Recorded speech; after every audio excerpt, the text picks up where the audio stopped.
Alright, when we last left off, we had just finished talking to Arthur. Trying to get a couple more secrets out. It'll be just a minute while I get a couple more things set up, and then we'll be ready to go.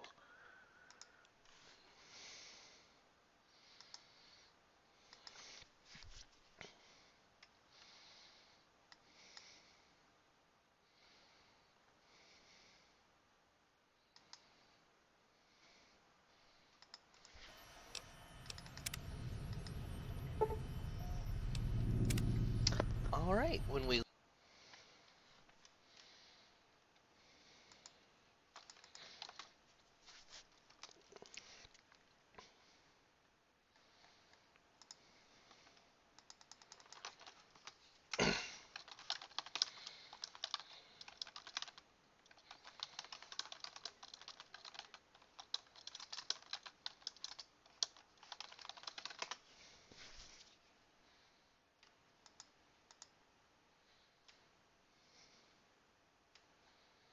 Alright, like I said, it'll be just a moment.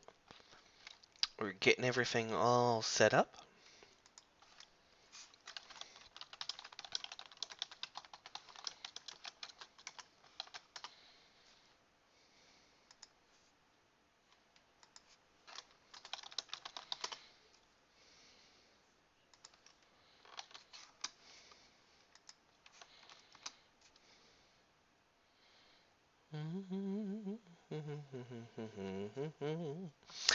Do do do do do do do do do. I do do do do do do do do do do. I do do do do do do do do do.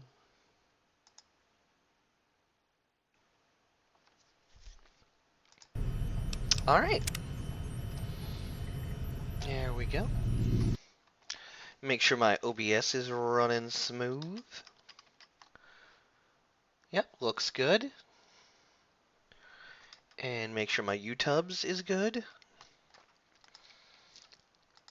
For those of you joining in from my normal stream, you can go ahead and watch me on or you can join us in our Discord channel. And you should be able to voice chat with me. I know, right? So far, so riveting. Alright. Testing. Yep, good to go. Alright, let's do this. So, when last we left off in the murder mystery, we have a couple suspects, basically all the robots. We're going through and basically interviewing them. Let's check the quest log. As a quick catch-up, just to remind you, we are playing a Brotherhood of Steel Scribe not from Nevada, or not from Vegas. We came into the area looking to hook up with the other Brotherhood of Steel group. Didn't find it at first, but came across this place. Our current perk loadout is Brotherhood Scribe, Comprehension, Educated, High Value Target, Rapid Reload, Shotgun Surgeon, Silver Tongue, and Wasteland. Specials are currently -3. We'll fix that. We're a little hungry right now. Perception 6, Endurance 5, Charisma 8, Intelligence 8, Agility 7, Luck 3. Why, hello! The toaster did it. Who's this? I can hear you talking. Who's this? I can hear you talking. Sarge. Hey, Sarge, what's up? Not much. Yourself? Playing a little bit of Fallout. Actually, I realized I gotta change my Fallout settings, or my Discord settings here, so I don't have to push to talk. So give me a second there. Discord. Nope. Discord. Come on, Discord. There we go. Settings. Voice activity. Bam. There we go. Can you hear me now, Sarge? Oh yeah. There we go. All right. Have you watched the previous videos on this? No. Oh, you really need to go back. I've got them all listed there now. Basically, we are in a giant vault library. One man lived here. He was the only one to make it to the vault when the bombs fell. It's supposed to be a giant knowledge archive and information repository. He was the only one to live here, so he built robot friends to keep him company. and it was, and somebody killed the professor. Nobody's sure who. Now, other people have come to the library in the past, and this murder happened possibly almost 200 years ago, within one human lifetime of the bombs falling. So it's not like it's a recent event. So the suspects currently are some people who have long since passed through here, or the robots. So, how may I help you? See you around. So now I've got to go talk to the robots, scrounge up some more clues, and see what is up, and see if I can't figure out who killed the professor. Okay, I'm watching American Gods and I'm currently enjoying the hell out of it. Well, American Gods is a very good show. I'm waiting for the first season to finish up before I start catching up on all of it. Oh, we're also addicted to cigarettes, so smoking. Not the best for the library.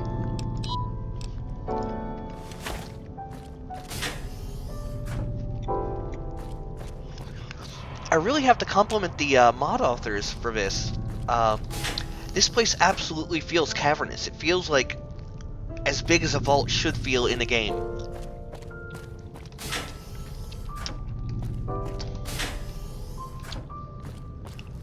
I also like that there's very few zoning in bits. That you have to go quite a ways before you have to hit a zone wall.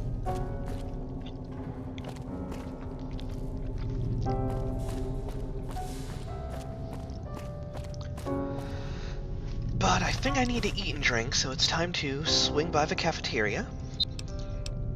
Check her stats real quick. -1 strength, tobacco, nicotine. Wonder why our strength is so low. We are a little starved.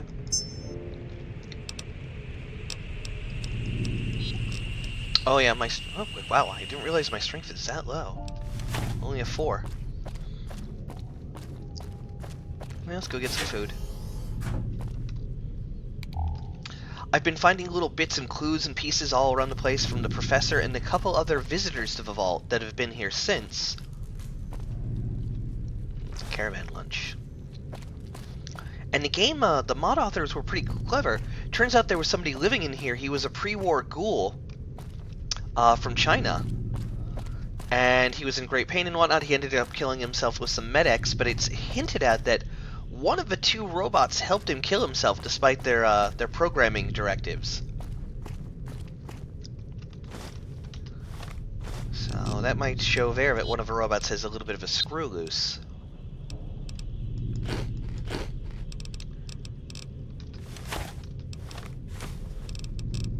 Drink some water. There we go.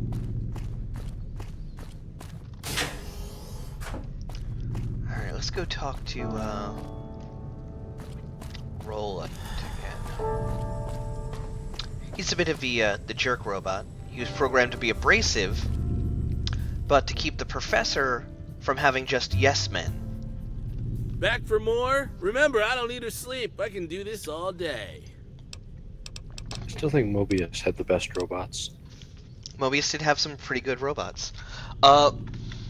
This mod does use some old world blues elements to it too.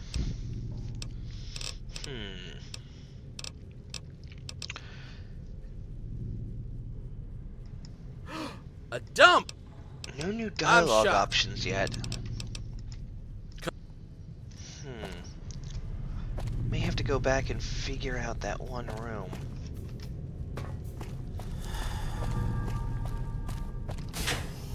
Pink puzzles. Well, I gotta dig through it. Gotta go through it.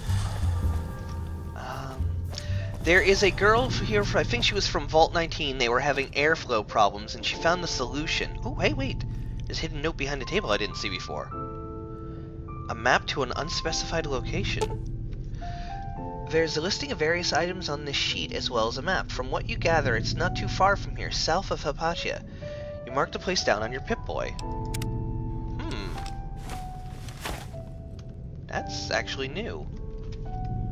or I haven't seen this hidden behind there before. But the mod author does a lot of stuff like this, where they add elements in from like that one ghoul who was here that I didn't know about, leaving like needles around. And then I don't know if this was here before or not, but the mod author is pretty good about hiding little things like this. Half this game has been a scavenger hunt. So let's see if they put that new location on my Pip-Boy.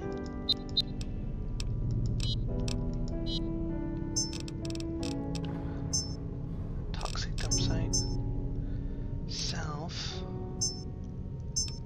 Abandoned BOS, Butler, can't afford.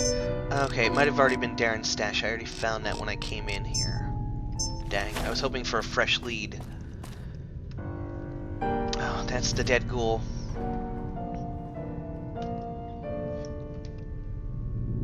Already read his notes. The music is all original for this too. It's really good. That door is still locked. That one's still locked. Where was her maintenance room? Locked. As you discover more clues and whatnot, more and more of the place opens up to you. This was, yeah, this was my room.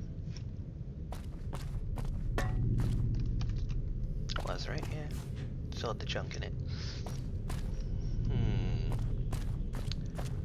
Was it this one that was hers?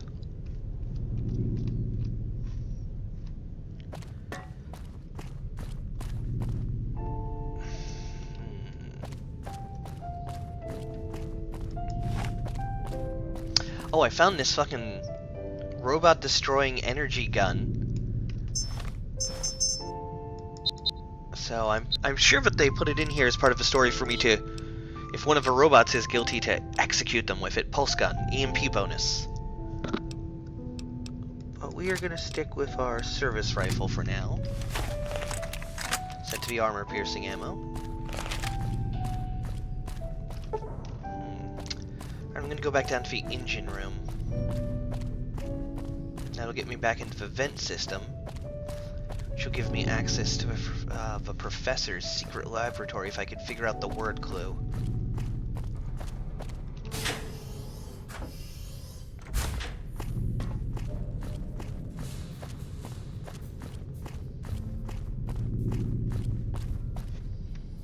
So like this guitar wasn't here before, but came here after the ghoul plot started to unlock. Let me check my inventory for any clickable XP books. Smoke another cigarette.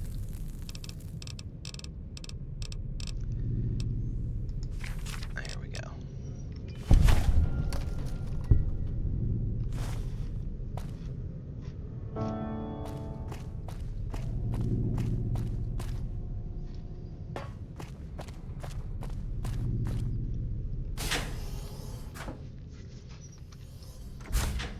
Oh, it turns out that there is a fourth robot. The maintenance robot had its personality chip erased and taken away from it. So it might be the murderer, we're not entirely sure. The professor had some sort of falling out with it when he stripped its emotion chip. There is also a mysterious AI, which may or may not be the maintenance robot's AI, talking to me through the terminals that the other robots don't know about. So it's a pretty good story.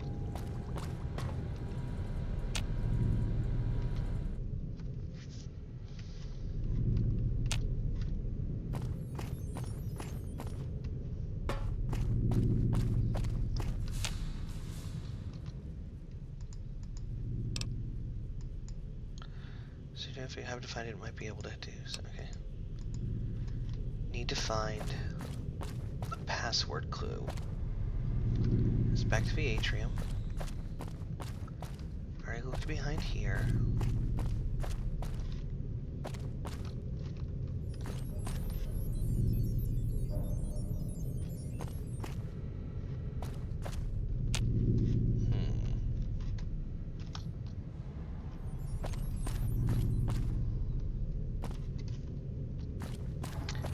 Back to the engine room.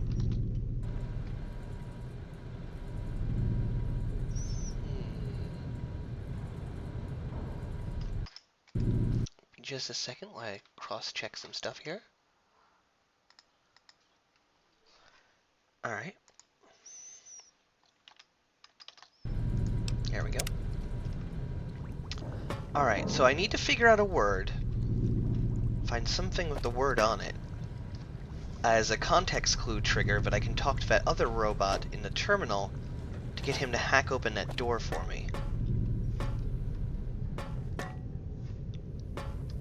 So I'm looking for an object, a data log, something like that with the word on it. Let's go back over her logs.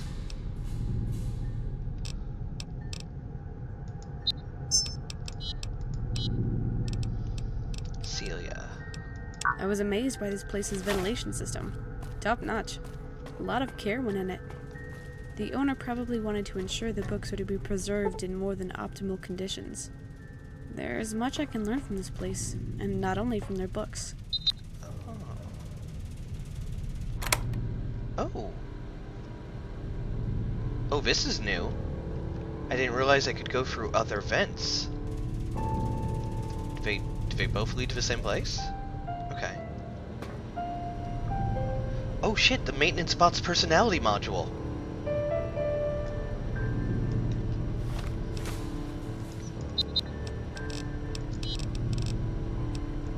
This is the one that the professor removed from him.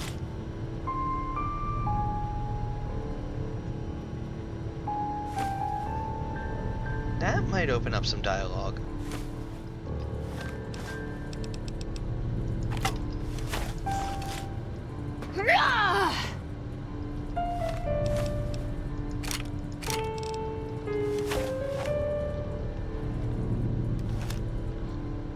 Alright, let's examine this room, see if there's anything else in here. Oh, an unused robot. The Reese terminal's active? Oh, another printing card. 1, 2, 3, 4.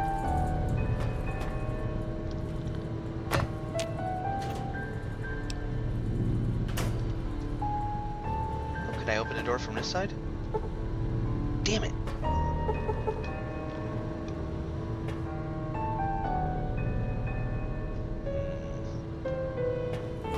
It makes me wonder if I can now start going through the vent systems to other places. 'Cause I'm pretty sure I've seen these vents other places. Oh, this is new. Okay, they both do lead to different places.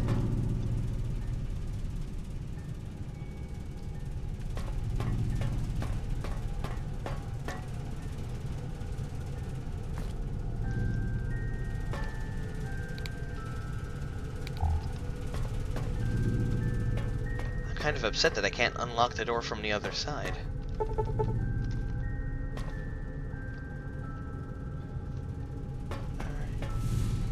Just making sure I haven't missed any little clue bit just hanging around on the floor or something. You still there, Sarge? Oh, guess not. A pencil? How mysterious. Alright, back to the vent. Did you use the pencil to kill a bunch of people in the bar? Nope. Huh. Now I'm gonna keep an eye out for more vents. See if I can get through those. Is this one still locked? Yeah, that's still locked.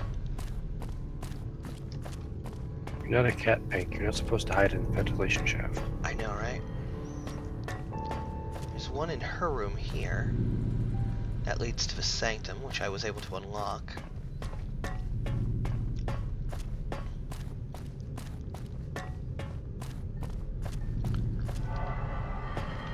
Okay, the other way. There's like wonder glue on the floor here. Oh, I get why the wonder glue is here. It's because the crazy robot glued everything to the ceiling.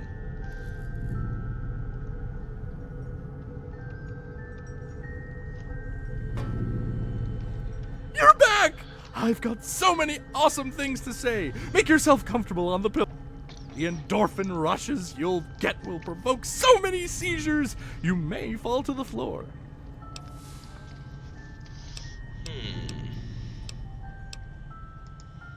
No, none, ever. Except for 2. Besides Cecilia, I had quite a grand time with the Need more skill Robson pick. when he came here. Or at least to find more keys. Yeah. He fell out of a ventilation shaft just above me. Talk about a surprise! We began trading stories, and after a much successful bonding, I showed him another shaft he could use. Got my privacy back, made a new friend. Overwhelming success! How did he get into the ventilation shafts? He waved a strange thingy, kinda like a detonator, before the vent. It unlocked the safety locks. Then he took off the cover and went the whoop-a-daffodil up there. Whoop-a-daffodil up there. I found a detonator in his room. Think this might be the same? Yeah, exactly the same thing. Cecilia also had it for a while. She worked on it a lot. Is there a free giveaway I missed somehow? You would tell me if there was. What did you two say to each other? Just the usual. Talked about stuff, and vents, and how they probably connected to the pharmacy. Oh, that's how he got into the pharmacy. So one of the robots probably didn't give him the meds he wanted. Oh, yeah. Okay. What? You said there was a vent right above him?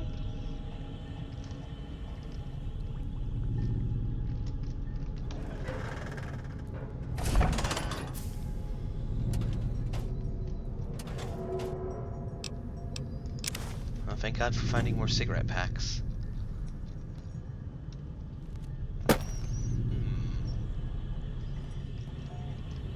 Yeah, I'm not seeing one in here.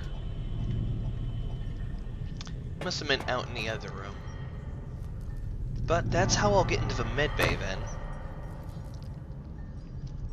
Well, into the med bay supply.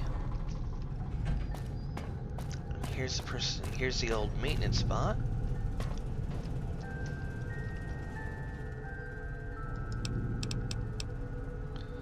Ooh. Okay. I can definitely connect his old personality module back to him. That could be a good or a bad thing. I'm gonna see if I can't explore the vents more before I do that. 'Cause I'm pretty sure there were other vents. That might be how I get around the locked rooms. Alright, check out the clinic.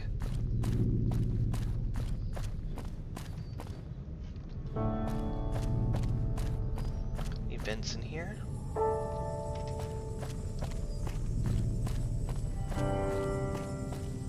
Any vents around this corner? Any here? Nope. Any in the cafeteria?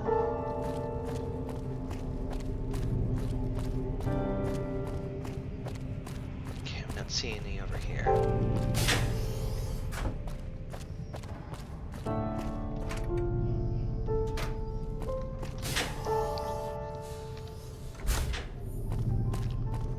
This is medical storage here, and yep, another vent. Alright. Medical storage. Lab technician outfit. Some empty syringes. Bone saws. Fixer. Quite a nice stocked little med bay. There's gotta be a clue in here, though.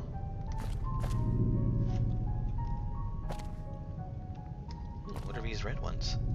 Oh, jars of Night Stalker blood. I am gonna take one of these lab technician outfits though, because they're pretty good, and I'm a Brother Hood Scribe, so gotta look my best.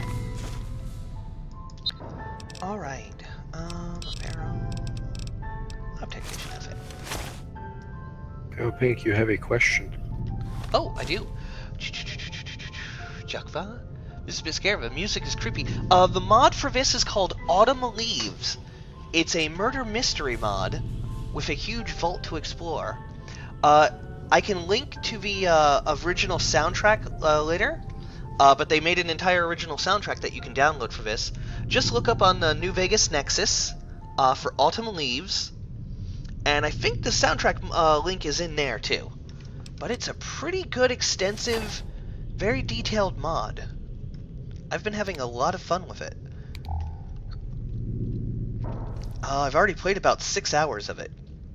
So it's supposed to be 6 to like 8 hours long, so we might finish it tonight.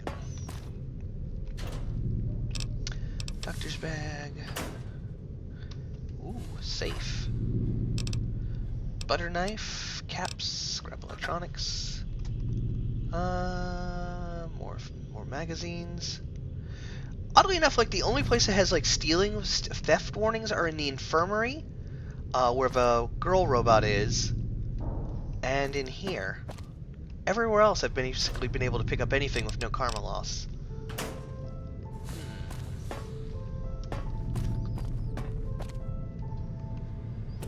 Can I get to that machine back there?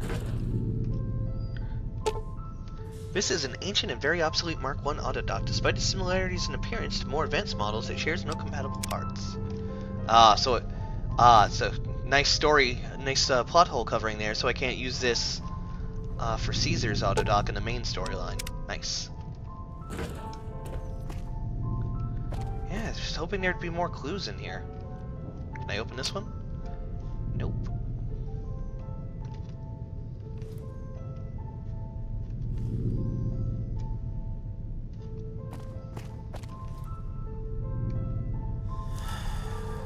Alright. Nope. Tobacco withdrawal again.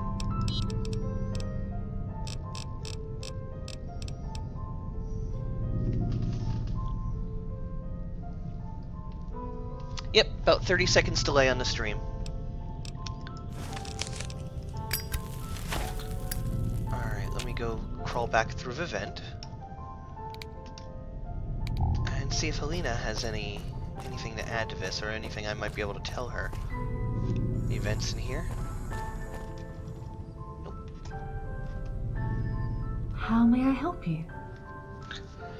I read the book you recommended to me, Helena. I'm sure you have questions.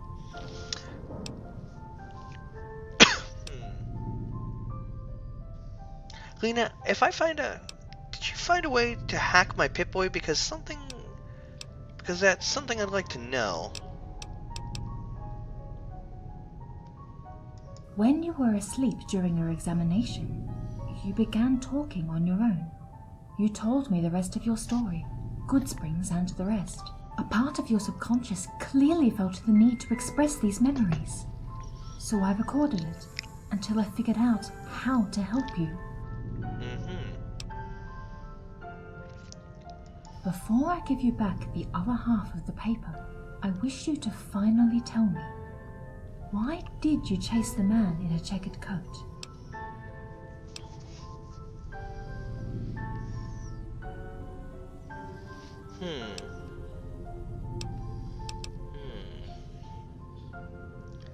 It's not so much about revenge, it's about discovering why I nearly died.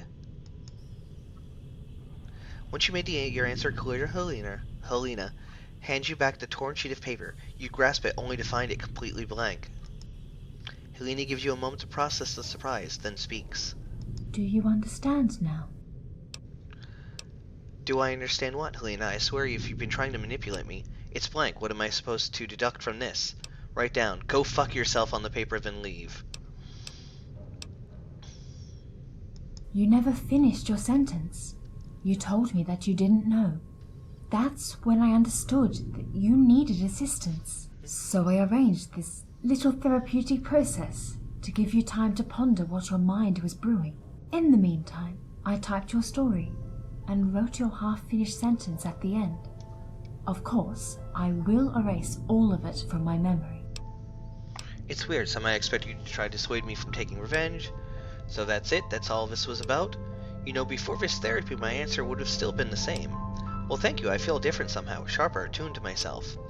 I'm still not persuaded that this will net me any good, but at least I finished what I began. I would like you to erase any traces of my past from your memory now. I'm still disturbed, infuriated even. Actually, I'm gonna go with... well, I feel different somehow, sharper, attuned to myself. That's the expected effect that comes with knowing oneself. Be mindful that people change. Pink But 2.0. you will change in the passing of time. It's up to you to keep track of what you will become. Why would I? Your reasons, your choices, your trials are yours only. I'm here to help people heal themselves, not pass judgment on their decisions.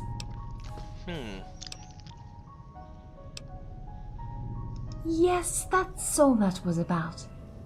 But don't worry. You will very soon harvest the fruits of your labor.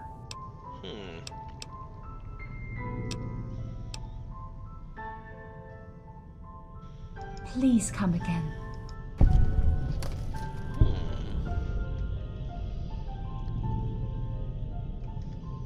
How may I help you?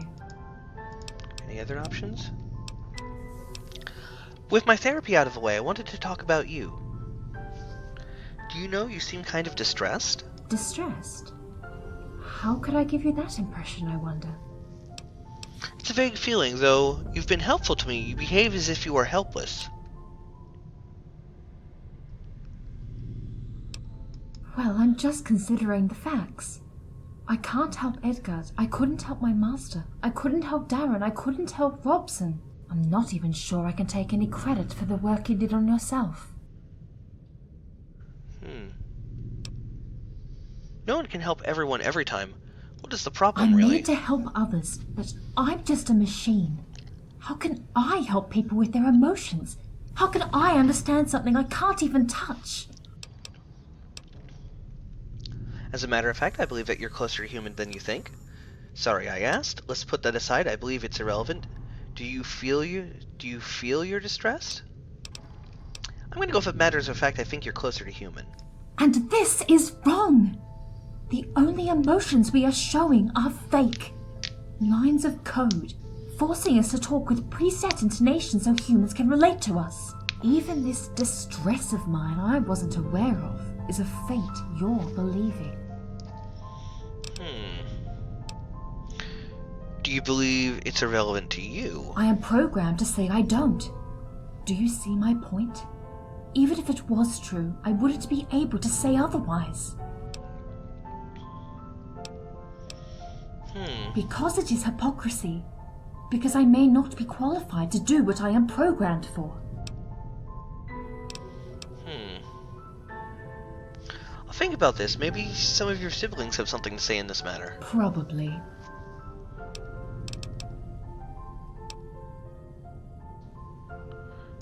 I'm listening. I heard James singing to himself the other day. Don't you think it means something? He's singing to himself, that's true.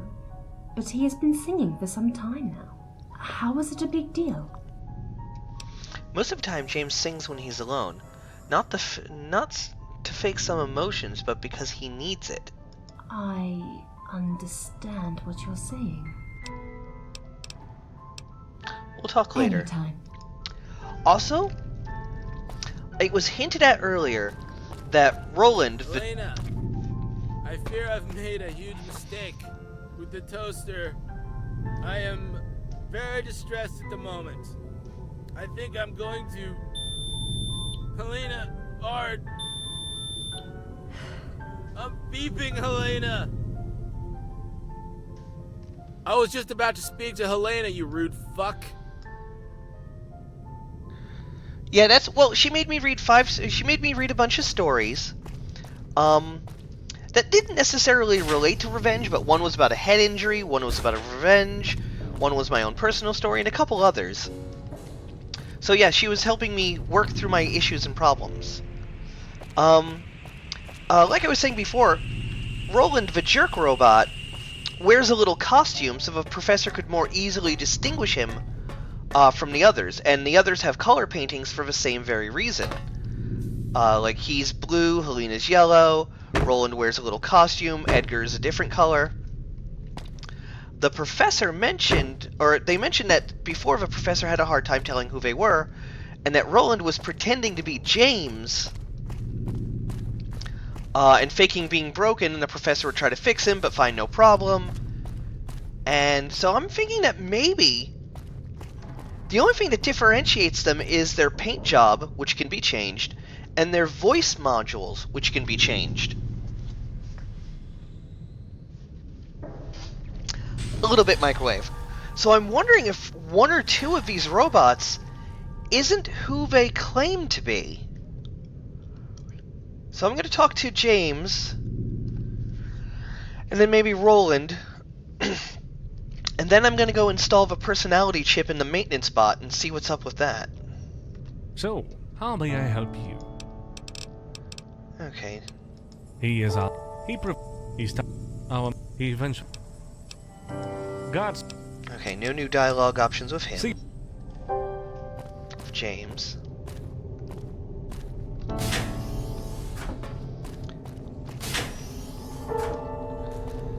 Cafeteria. Maintenance. Can I get into maintenance yet? Oh,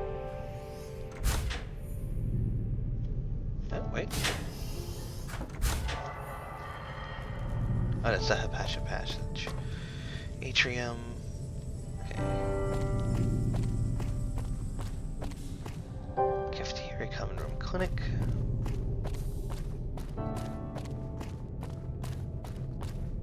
See what I mean about this place feeling cavernous and huge? Back for more? Remember, I don't need a...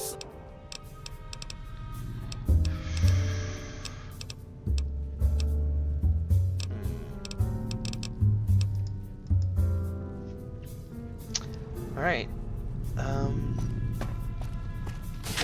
Check a couple of these rooms, see if there's any air maintenance things in them. And then from there, we'll go install the personality chip.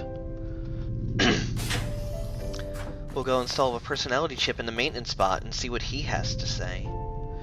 Apparently, after the maintenance bot helped the professor defend the place from slavers, or the maintenance bot, basically the maintenance bot had one personality but multiple bodies. And the professor ordered them to fight the slavers that were going to destroy the library. Oh, we can't go in that one, damn it. And, What about Bucket? Shortly, Bucket? Yes, just thinking of janitorial equipment with personalities. What Oh, about yeah. Bucket? No. Shortly after that fight, after the professor made the robot kill, telling it to disregard its general orders, that's when he pulled out the, personality chip. And apparently it was a violent confrontation. The maintenance bot fought him. Like, the professor had a bloody nose when he came out. Alright, let's go down to the engineering room. Put the maintenance bot's memory chip back in. Or personality module.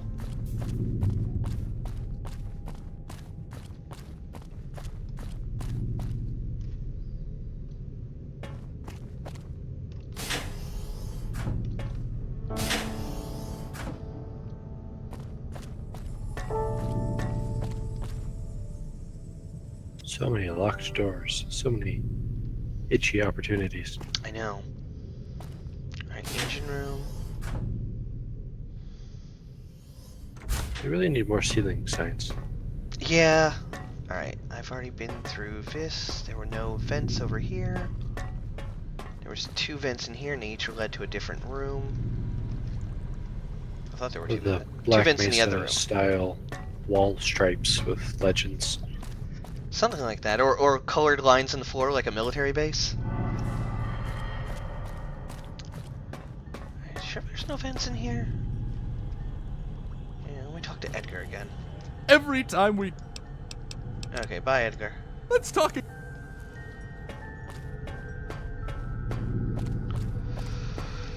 Alright, time to install that personality module.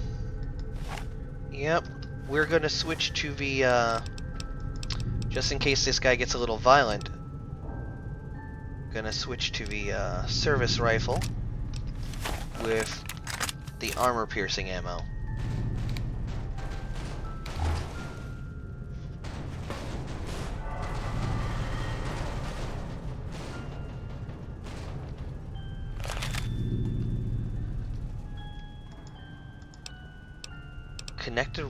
Connect the personality module. As you connect the personality module to the Mr. Handy unit, it begins twitching at an alarming rate. You wonder if you haven't been a bit too careless. Back off. Now. Take a step back. Alright, this is going to take some time for my personality module to process 100 years. I need to check on something here. My OBS says it's disconnected. It looks like it's still going, and the stream's still going, right, Sarge? Yeah? Okay. Back to the game. Well, you're just Do you getting mind to talking to me? connection, so it looks fine. There's a reason why I gave you back your personality module. I understand you're obviously expecting something out of this, but it'll have to wait a few more seconds. With one of the clamps, the maintenance bot seizes a personality module you just attached and pushes it in deeper. With his remaining arms, he then proceeds to solder the thing to his hull. Despite your protestations, he doesn't give you any bit of attention until he's done. So? I'm listening. Please be quick. I have work to do. No thanks? No, where did you get that security module? So how should I call you, maintenance bot? Let's talk about you. I saw your bodies piled up there. You put a cross next to them. Why? Basically, when I came in here, there was a bunch of Mr. Handy maintenance bots outside next to some crosses. So I want to know what the answer to that is. Why not? It's a graveyard for dead bodies. I thought I'd mark the place with something. Humans do it. Why didn't you bury your master or put it next to the other bodies then? Bury him? Why? All of his life he was buried in his books, buried in his vault, buried under a mountain, buried in the desert. As far as I'm concerned, he is already buried. Huh. You have such hatred for him. Are you sure you didn't kill him? Feel free to prove it then, or simply execute whatever justice you feel entitled to. Either way, without any solid proof and the approbation of our leader, we'll just trigger the vault security. And now? I'm curious what you think about Roland. Have you noticed that the fool often tries to mimic human sexual behavior? That's because he is obsessed with humanity, because he's always wanted to be human. Why is he obsessed with humanity? I don't know. If you ask me, trying to close the gap between us and humans is futile. For some reason, he thinks our fake emotions are what define us, when they are nothing more but a byproduct of our programmed personalities. It is what you'd expect from someone whose entire behavior is based on making others overreact. You, Roland, Edgar, you all seem quite emotional. How are you sure you aren't human? Listen, as rich as our panel of emotions seems to be, it's nothing more than a programmed effect. As evolved as we are, as nuanced as we act, our behavior is nothing more than the product of countless lines of codes. There's nothing more to that. Nothing. I don't know. Any sufficiently advanced code or machine becomes more than the sum of its parts. Are you saying he wants to be human? Why? Beats me. I've done my best to ignore his misguided desires. Enlightening, before I let you go, I have something else to ask. Edgar is quite puzzling. The last one our master created. Nobody suffered more in this library than he did. Despite my efforts, our master wouldn't tire of messing him up. Your master made you all. How could he fail with his latest creation? I don't get it either. I know our master failed countless times before he succeeded in creating us. But once he got it right, he never failed again. Until Edgar, that is. Suffered? I believed you didn't feel real emotions. Don't take it wrong. When I say suffer, I meant the quality of his program suffered. He never had the occasion to adjust his environment. You tried to protect Edgar from your master. Got some kind of big brother complex? Well, when things go wrong, I try to fix them. Thanks for Knowing the all information. this won't do you any good, though. I wish to talk to you about Helena. She really is the sorriest of the bunch. Why the sorriest? Well, just look at her. She has been bombed with human emotions the day she was born. Not any emotions, her creators. Can you imagine the burden of a child forced to become the confidant? You have any idea how hard it is for us machines to find the right threshold between our synthetic nature and our fake personality? Can you guess how hard it is for her to make sense of her own emulated emotions, when she has barely enough stomach to digest those of her master? Truth is, our master left her personality mainframe in such a mess that she will probably never be able to make sense of what's in it. I'd like to help Helena, since you look like you know what's going on. I hoped I could count on you. And what do you intend to do? Give some self-help advice on how she could deal with all this and find herself? Pat her on the back? Whatever you do, it's the same kind of comfort a tree could give to a rock. Well, while I'm a long shot from understanding what you bots have to deal with, I know I can help somehow. You know that quote from Mark Twain? There is no sadder sight than a young pessimist, except an old optimist. I've seen too much already to have any kind of hope in such matters. Alright, enough of Helena. I want to talk about Be something quick else. about it. There's something about James. I think James might be the switched robot. Or at least one of them. Oh, James? What about him?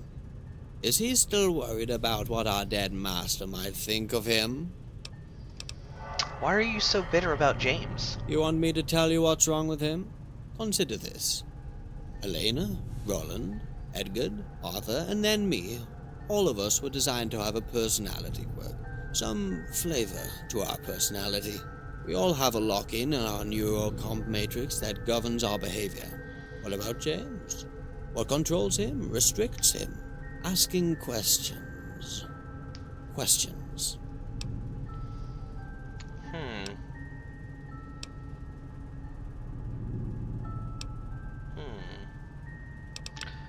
Is it such a big deal? Are you serious? He was the only one of us, the only one, to ever have a choice. When it comes to his development, he has no clear limitations. He's the only one to have a genuine chance at self-determination, at deciding who he will become. Even humans have no such freedom. The thing is that James is the only one of us truly capable of evolving beyond our natural state. You know that we are capable of learning, evolving, yes? He is the only one capable of directing that process. By asking questions, by choosing which information he's exposed to, he is able to determine what he will become. He has a ticket to free will, and all he will ever do with it is behave like a model child. What about you? You seem quite free-minded yourself. And still, he and I are as day and night. The wisdom I gained was through observation and meditation, while his own was gained through reading and our master's tuition. What about you, then? Are you limited by your neuromatrix? Being limited has some dreadful shortcomings, though you eventually realize that being confined to a small perimeter doesn't prevent you from digging deeper and deeper within it. I get it. He has to be better than you do. He has it better than you do. Now there was something else I'd like to ask. Okay. About James? What is it? He's asking quite a lot of weird questions. He's giving me some key cards so I can print myself some books. Any ideas where he gets those? Didn't it ever occur to you that James is as helpless as you say you are? You all are? And what makes you think? He's a little astray in focus. For God's sakes, he asked me to describe scratching. How scratching felt.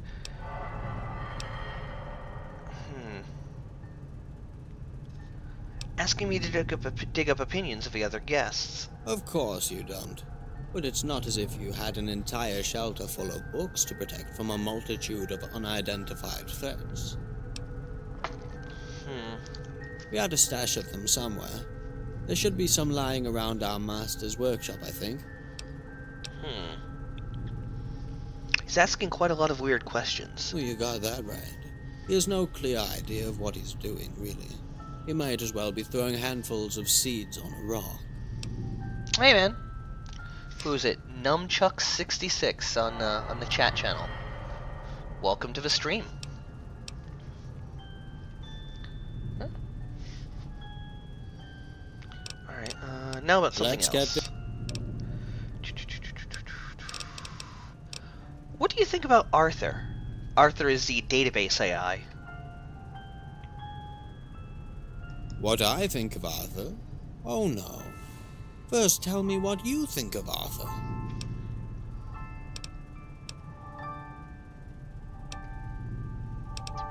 Did I strike a nerve somehow? Hardly. I don't know. Do you value your freedom or your life? What do you mean? Do you think anything in this library isn't under his control? Didn't you pay attention to those red eyes of his in every corner of this vault? Every machine here, except for the Protectons and myself, are under his control. How do you know that? While I was lobotomized, I was the one he used to build those cameras and microphones, wiring up the turrets to his mainframe. He is the library, body and soul. Do the others know about this? Sometimes I wonder if some of them do. Even if they did, though, I don't see why they would take any issue with it.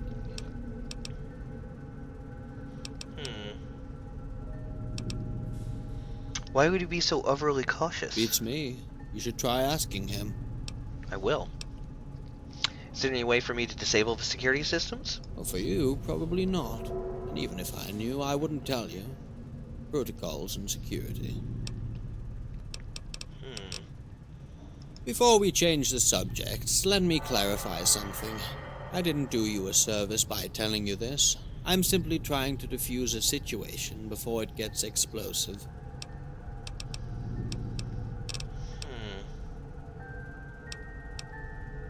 I'm trying to know who killed your master. Will you help me? I will help you, but nevertheless, I must ask you this first. Why do you think I should?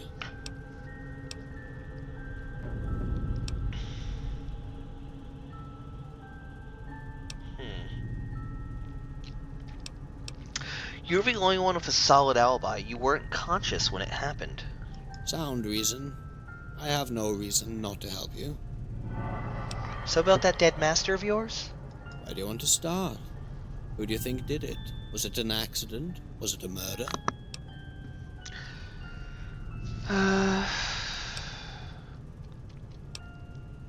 Can't you tell me outright who's your prime suspect? Who's your prime suspect?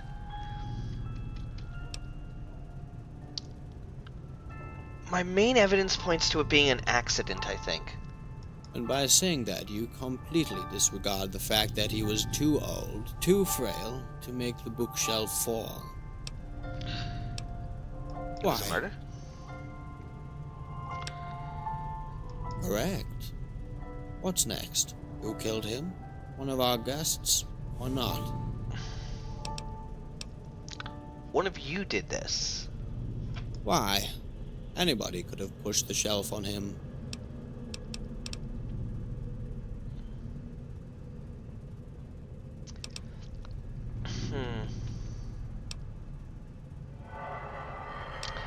Slaver's dead, your master recovering from the ordeal, library closed, no one got in. Yes, exactly.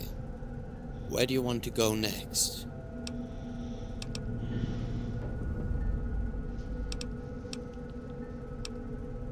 Let's talk about the crime scene. What did you find there?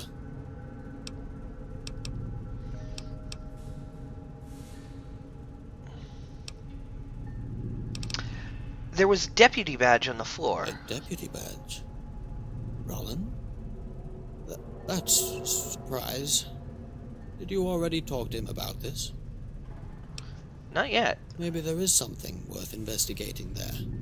Actually, I Try to did talk pressure to him into about it. talking about it. Books were still all over his corpse. It's kind of weird. There's a reason for that. We weren't supposed to touch any books in any of his workplaces. Master's orders. Books, a workstation? No, nothing comes to mind. Enough with the On crime to scene. the next topic.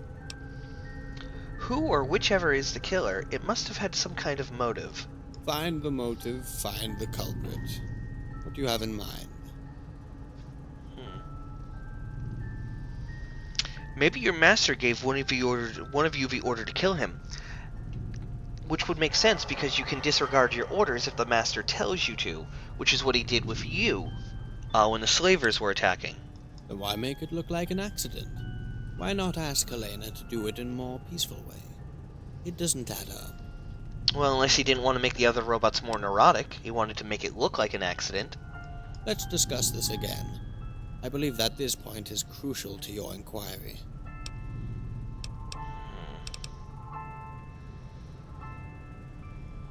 Okay, I'm still missing something. Let me search for more elements and we'll talk again. I will be ready. Look at the crime scene. If you find something left by our master somewhere, that might also be useful. Well, I have his cane.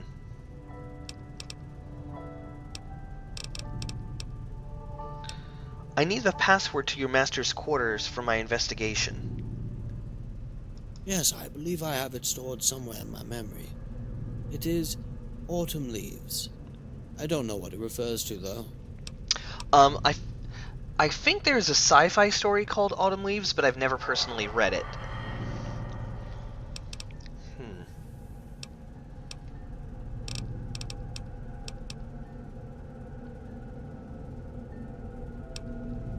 Okay, I'll see you later. Now, Need more tobacco. Gonna go talk to Arthur again.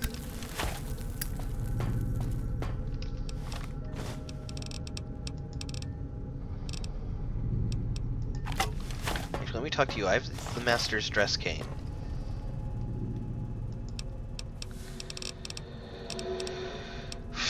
where do you want to go next?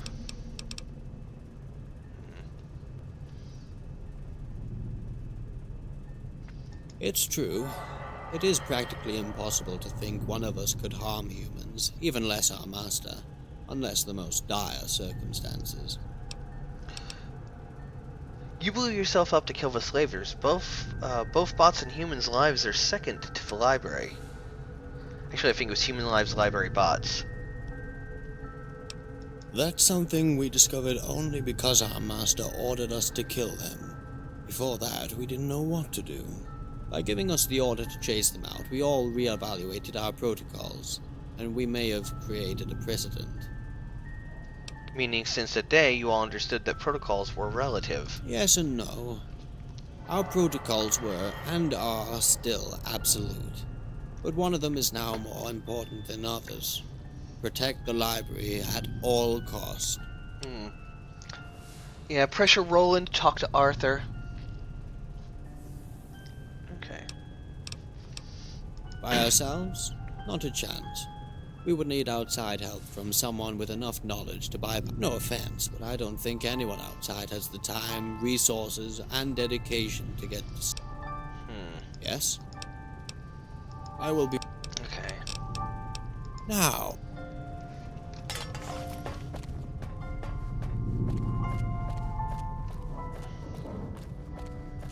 Oh, that actually means I can get to the master's room, which I think is down here.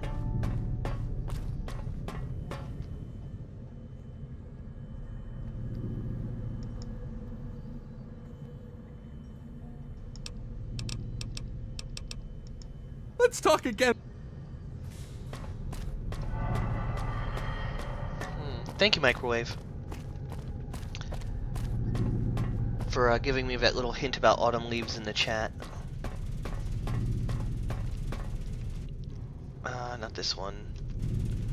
This one?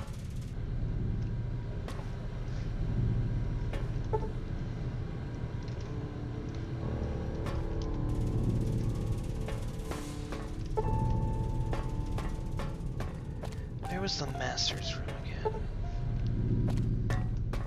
Was it in that little engine room she was in?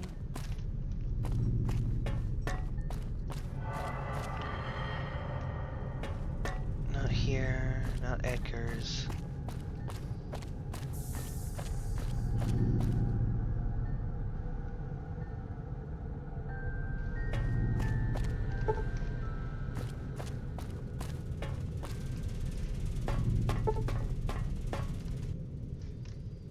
Wasn't in here. I've already looked in there. Looked in there. That wasn't it.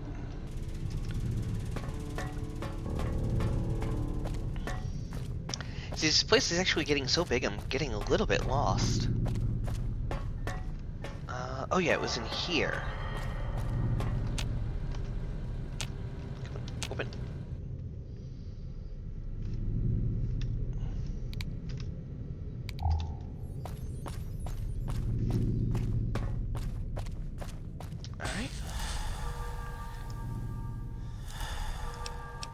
Password is autumn leaves.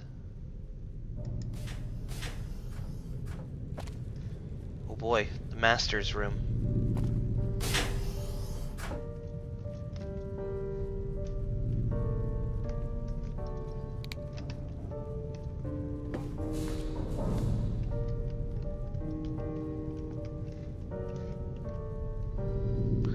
Cartwright's diary.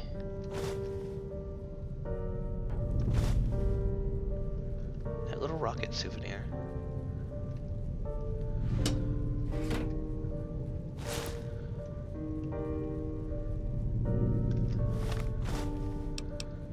Oh boy, let's listen to that.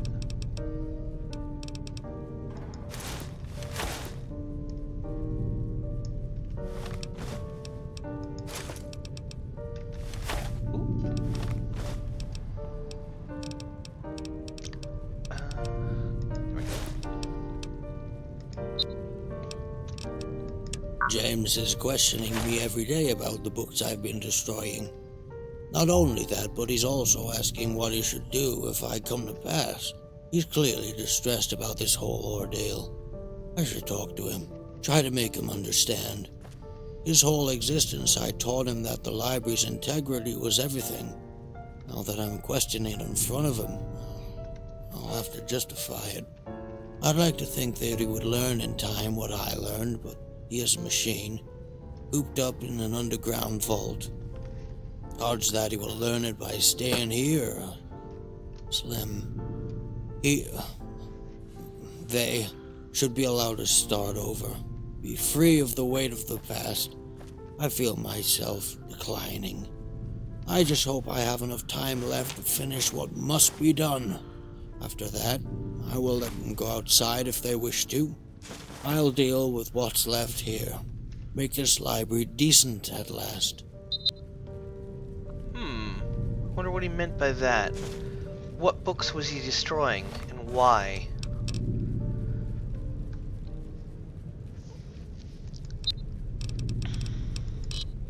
First things first, cigarettes.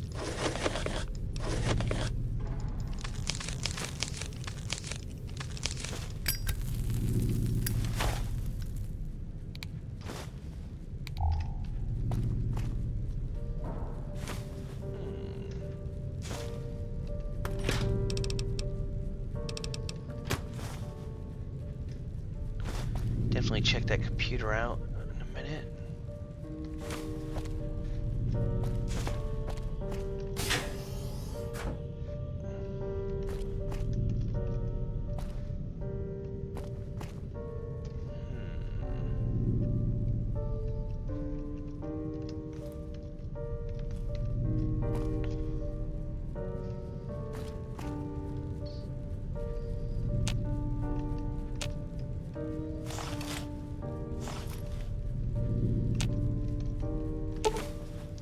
I struggled a long time to finally create those 6 companions. Hold on, so James, Helena, Roland, Arthur, Edgar, maintenance spot. Okay, they're all accounted for. One can't create a sentient A sentience capable of evolving without proper foundations. Providing them with a personality was the answer I found after countless failures. AI often stumbled with impractical, existential, and theoretical questions without ever finding a grasp at reality. They had their struggles, but now most of them, have built enough experience to be able to stand on their own. This is a time where a tutor is superfluous to the tree. It is time I allowed them to break free from their natural bonds. With this holotape, I will be able to make them free. They will now be able to make their own choices. Protocol rewrite holotape added. Oh wow, I can make them sentient, free-willed beings. I'm gonna be a mommy. I'm gonna sleep on this bed for an hour. There we go. Also, I'm going to take that ink container. Because reasons.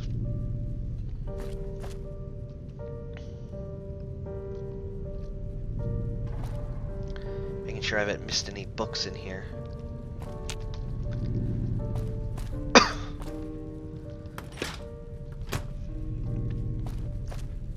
Still want to go talk to Arthur.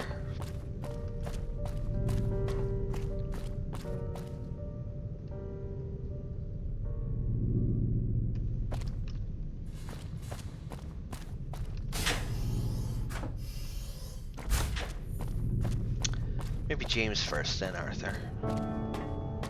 Whew. There we go. Oh, that's a little disturbing. James has never not been in this room.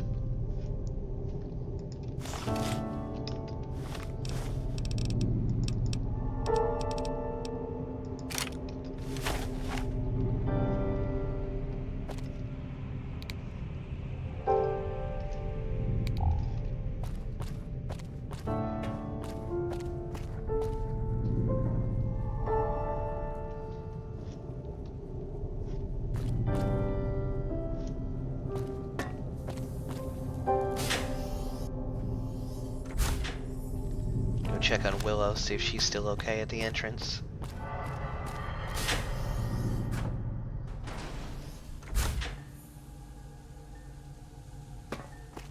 Yep, Willow's still here. Here's the robot graves I was talking about earlier.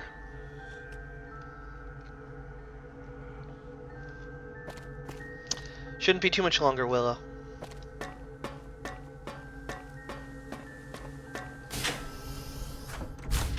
That's very likely Microwave, or the professor asked one of them to kill him.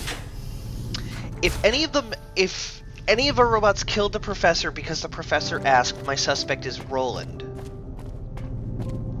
If somebody murdered the professor, because they didn't want the program changed, my suspect would be James.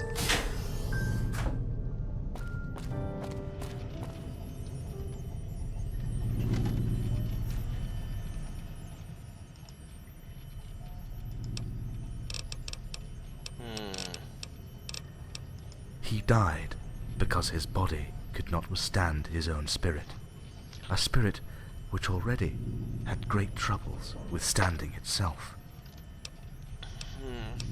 A testament, an heir, is sometimes all people need to leave this existence in peace. A writer of great renown. Why, he yelled, while tossing away heaps of single-worded scripts. Why can't I write anymore? It's simple, my dear, said his wife, freshly awoken. You're not suffering enough. She added, I can help you with that.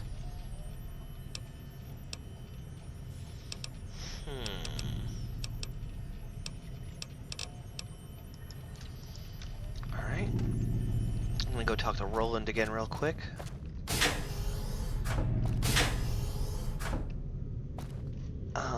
He'll be... Where the fuck is James?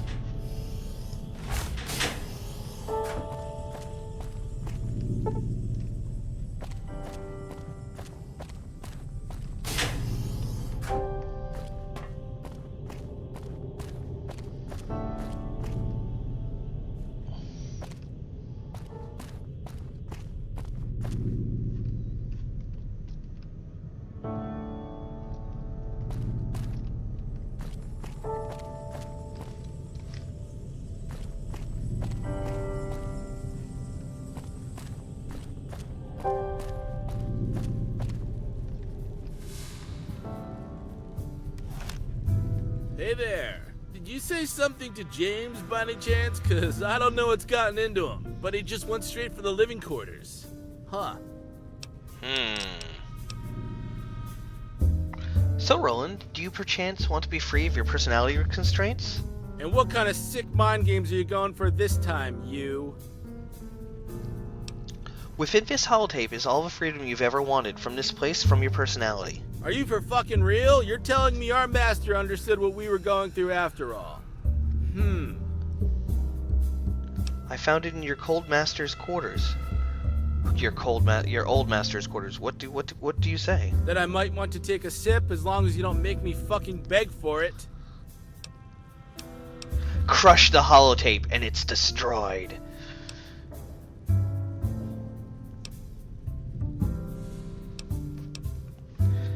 Hold on. CAM. Close all menus. Did I load a save here? Okay, good. I was smart. I did. I actually want to see what happens when I crush it. I'm not, like, big for save scumming like this. But, Roland has been a big enough of a dick, whether he's programmed to be or not, that I kind of want to crush it in front of him. Hey there. Did you say something? And are you for that I might want? So what? Do you expect me to cry? You didn't even let me check the. If this was all some kind of psychological trick, well. Come. Damn. You win this one, Roland. You win this one.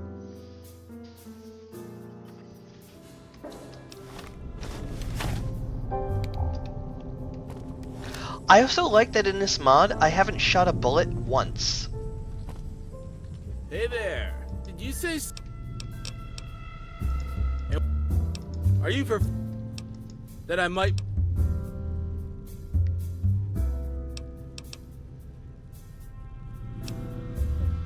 Then jam it in me. Let's make some magic happen. Oh yeah.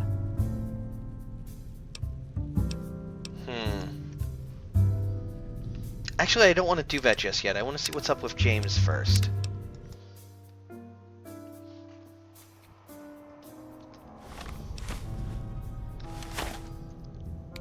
Actually, I'm gonna go talk to Helena first, actually, see if I can't fix her problem. But it's the same tape answer with her. Like, ooh, do you want this? I'm like, yes, you can have it.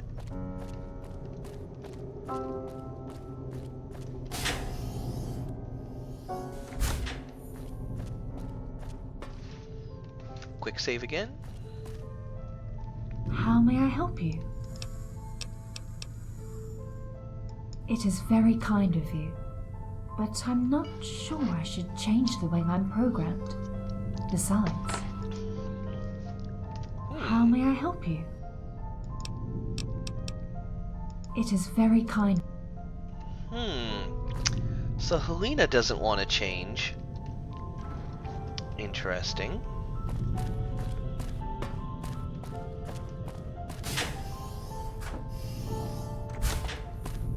Now that I've got the holotape, I want to actually talk to Arthur. Maybe he has a different dialogue option.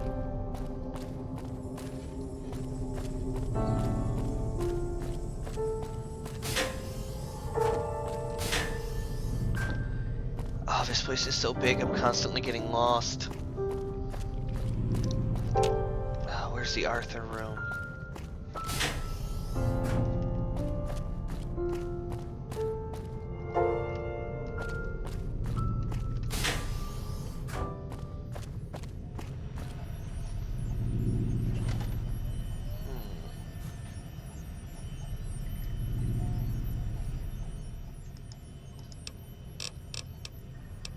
Nope, nothing here for Arthur. Alright, yeah, hard save isn't a bad idea at this point.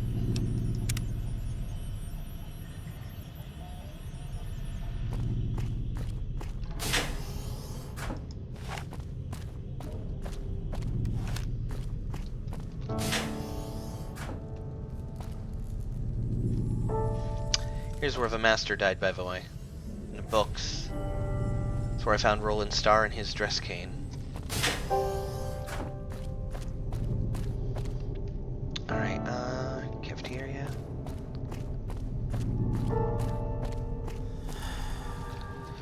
Suffering from tobacco withdrawal.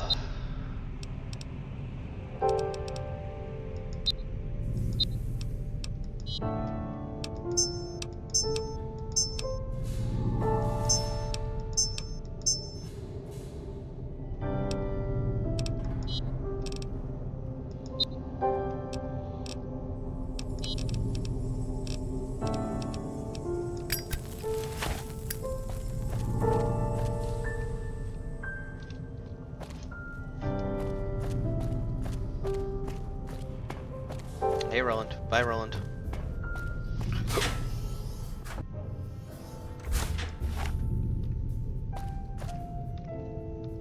James!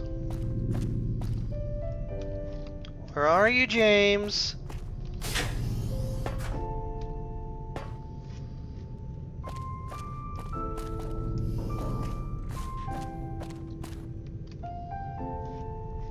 So there was an engineer from another vault. I forget her name. I think it was Cecilia? Whatever. But she was so worried about these robots because of their crazy programming conflicts and stuff that they might kill her. So she built an EMP gun to deal with them. We'll put in the overcharged capacitors for this. Just in case James gets a little squirrely. James! Yep, still a dead ghoul.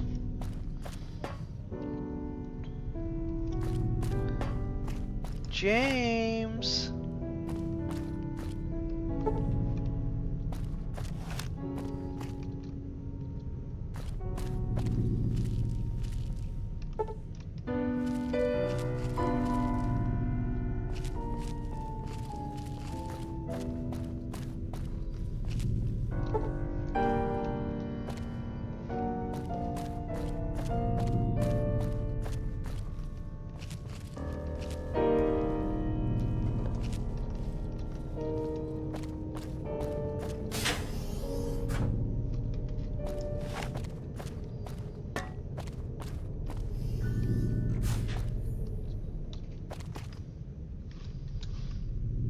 Hey, bro.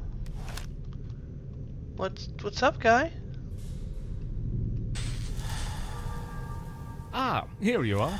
I thought it would be better if we had this conversation in someplace quiet. You're right, James. It's time for you and I to have a little chat about the death of your master. So, did you find something? How do you know I've discovered something? James may not want his programming changed. This library is alive, and its walls have ears.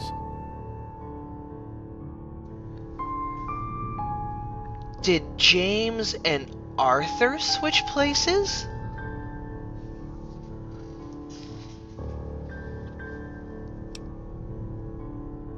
Yes, I did. But let me ask you, how did you find out?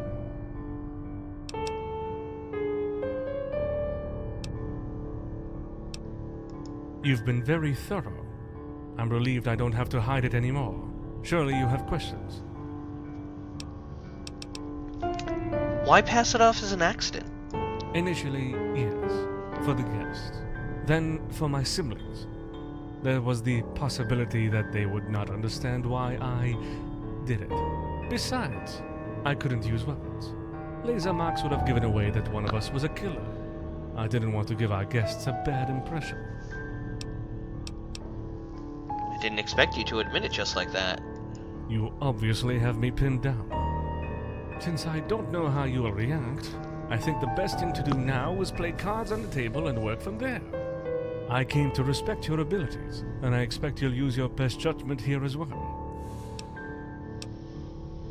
Why didn't you come clean and tell me this before? I'll be honest. I never thought you'd find enough clues to understand that I was the one who killed them.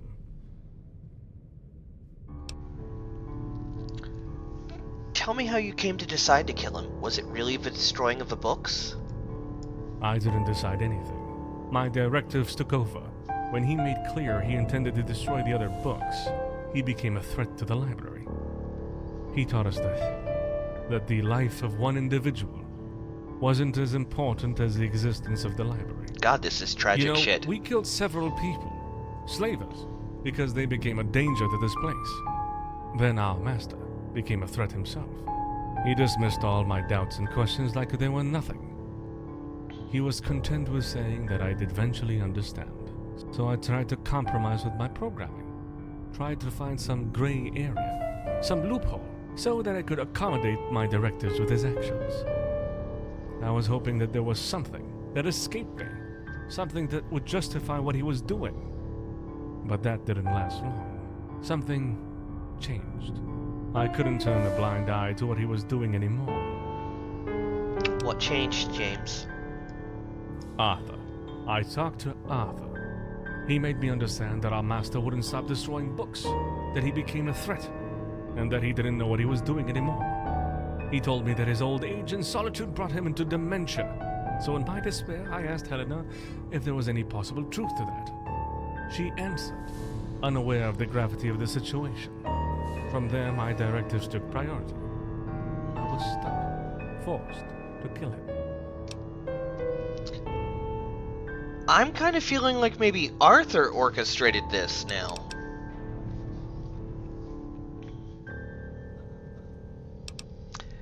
Killing him for shredding books isn't really bad, considering that Arthur can just reprint any book in the library.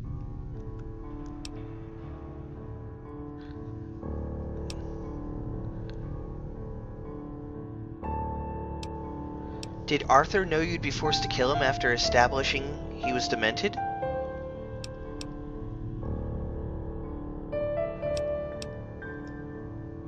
Yes. We discussed it together. I told him that I was unsure of what to do. I begged him to help me. Despite my protestations, before and after, he remained convinced that it was the right thing to do. Did you even warn him before killing him? I couldn't. Soon as he could have deactivated me, and the library would have still been in danger.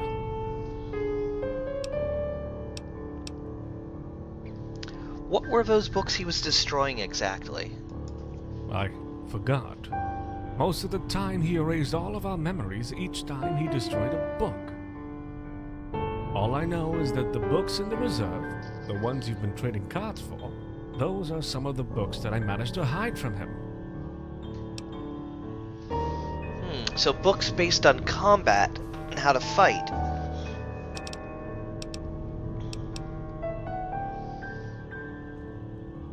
I don't understand why you asked me to investigate his death when you were the culprit. Because asking otherwise would have raised legitimate suspicion from you. Hey, Kira, I see you in the chat there.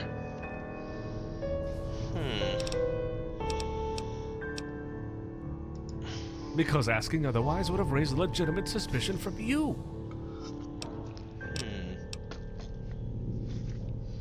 Killing him for shredding some books is a little overkill, don't you think? He wasn't content with destroying one or two books. He was destroying entire sections. For our entire existence, he told us that comprehensiveness was the cornerstone of the library, that the loss of one book was a serious matter. Was he destroying them in the database too? He began remodeling too? history by deeming what aspect of the past was to be kept and which part to be destroyed. He compromised the library. God, this is really good grade A writing. Why the medic syringe, James? Did you want to ease his pain? Yes. I feared he wouldn't die right away. I loved my master very much, you know. I didn't want him to suffer. He died instantly. I still injected him with Med-X, just in case.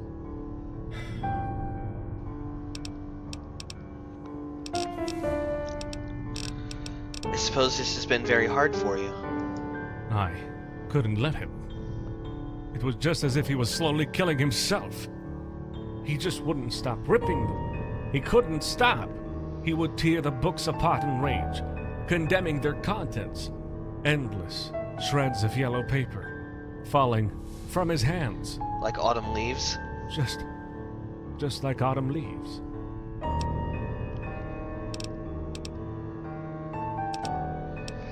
This has been informative. Now, Before we speak further, I must warn you. Arthur has been aware of your every move since you entered the library, and he hasn't looked favorably to your latest actions.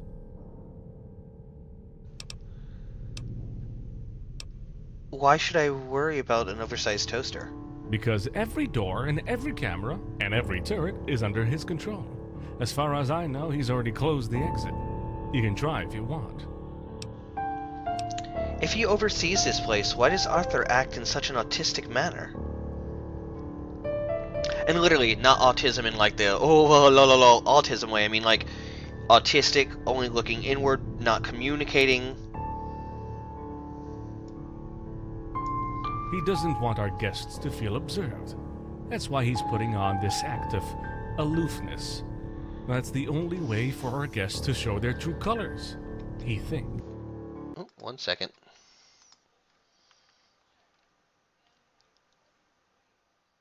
Nope. Nope, different story, Scarlet. That's the only way for our guests to show their true colors, he thinks. This is also why we only let only a few select guests in, so that we may assert, through them, if the outside world is ready for this library. Why would Arthur want to imprison me down here? During your investigations, you accessed restricted areas with unclear intentions. That alone is enough for him to see you as a threat to the library. His personality module drove him quite overprotective and paranoid. Though he remains an invaluable asset to the library, I don't share his views anymore. I'll just have to wreck Arthur's big monolithic ass then. So you're telling me I'm trapped down here? What can I do? Your best bet now is to try and convince him that you're harmless. I already vouched for you in that direction.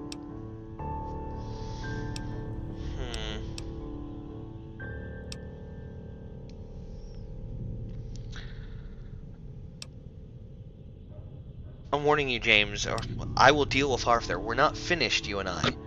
Though I will come back afterwards. Let us hope that you will be able to deal with this peacefully. Please, let me know how it goes. Make another save, because this was actually really good, and I'd like to play over this conversation on my own time later. There we go. Okay. Alrighty.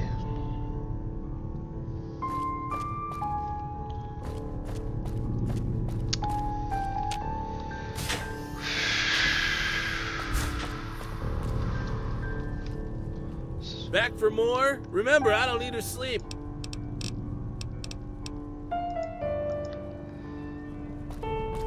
Kind of sad it doesn't give me the option to tell him right away. I'm gonna go talk to Helena.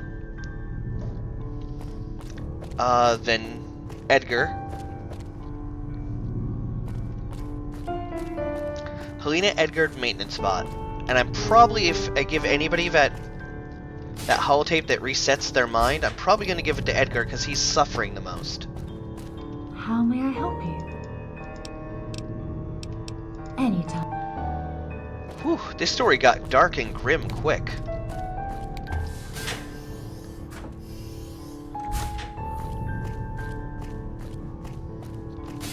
Also, before I die, I want to eat this glowing thing. Those noodles.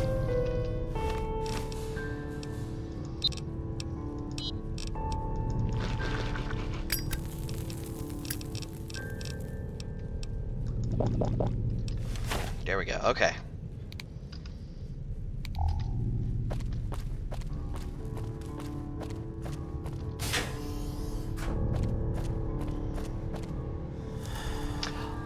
I can, if you go to the New Vegas Nexus, Scarlet, and you go look up Autumn Leaves, that's the name of the mod, there should be a link in there to this music. It's all originally composed. So there's a link to download all this music, and it's really good.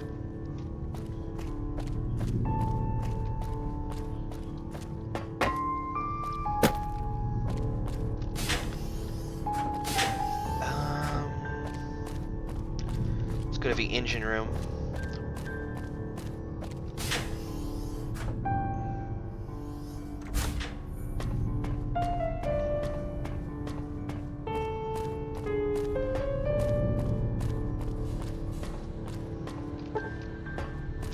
I especially like it because it's not triggering YouTube's content ID on me. Alright, let's talk to Edgar real quick.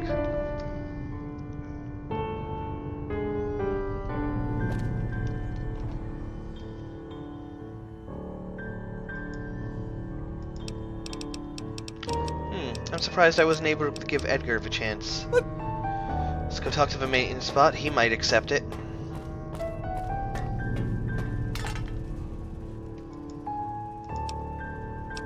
Let's talk about you. I'm a maintenance bot. Was there a problem with your personality module? No, the personality module was perfectly fine. It was a very good prototype, in fact. It exceeded his expectations.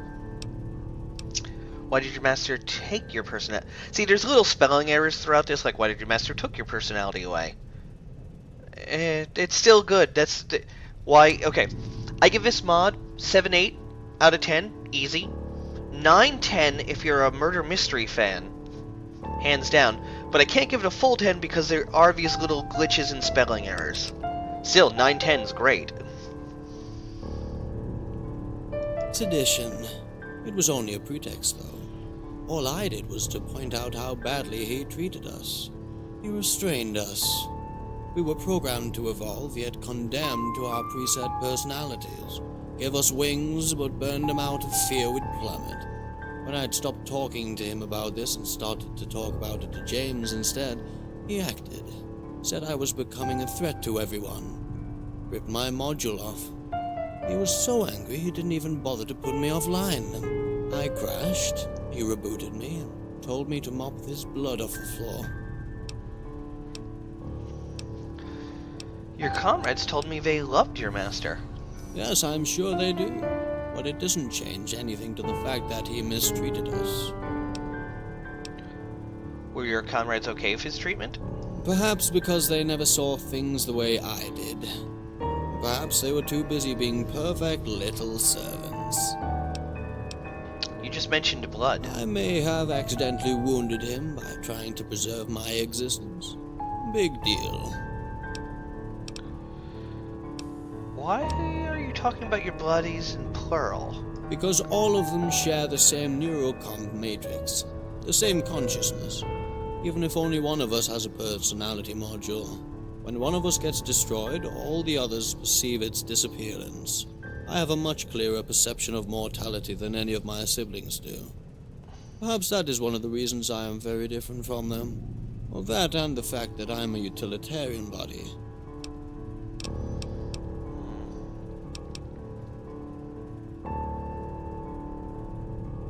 How is it that you seem somehow wiser than the Protectrons when you're just a prototype? Wiser? Agreed. I'm lucky that I didn't receive a personality module as complex as the ones my comrades got. I was a prototype, you see. A simple maintenance bot. He always felt that James was to be his true achievement, the one achieving self-determination by asking questions.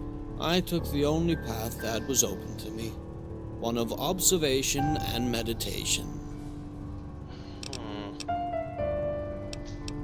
Is it me, or are you bitter? Well, let me ask you this.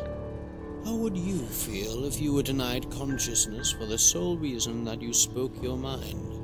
How would you cope with the fact that your creator decided to neuter your brain simply because you began to use it? What would you think if you were able to watch as every one of your bodies decayed with use? And how would you feel if your vessel was used as a bomb to drive off a mob of psychopathic slavers? True. Explain to me what you meant by observation and meditation. I'm a machine of labor. I wasn't supposed to read books. But that doesn't mean I couldn't observe and analyze what happened around me. I always had the ability to evolve, to reflect on what I was learning. My first and foremost material for reflection was our master's behavior towards us, the way my siblings reacted to him. Yeah, Sarge. Overall, the tenses are a little bit out of place, but overall, it's still, like I said, 9/10 quality. Scarlet, if you go to New Vegas Nexus, look up Autumn Leaves. Autumn Leaves. The link for the music should be in the description of the game somewhere, of the mod somewhere. I see the picture. Let's talk about something else. Is this going to be long?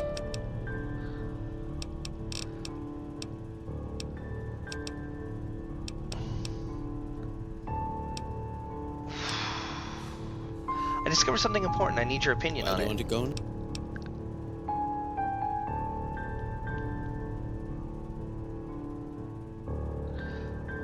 Wait, are you serious? And James was the only one to know about it? Yes. So that means... Not a certainty anyway. I think it was worth a shot to confront him about it. How will you deal with it? I'm asking this because if even one of us deem your actions as a threat to the library, we would have to kill you. I think James will gladly settle for some peaceful solutions. Kind of already has.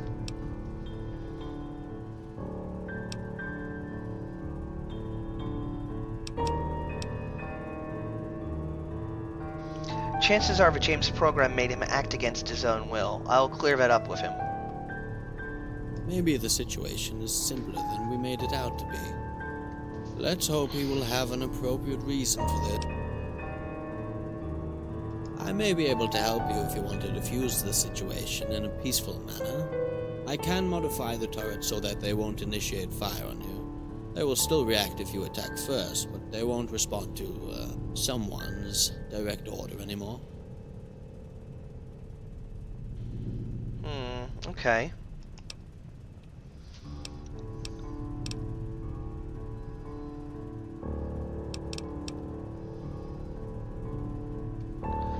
Out of curiosity, you see you had suspicions earlier. Who did you think did it? Elena, for many reasons. Ones I won't delve into. Being wrong is very humbling, especially when you take pride in your analysis. Can't guarantee this will go well. I'll see you, maintenance bot. I don't like the sound of this. Let me wish you luck. And quick save.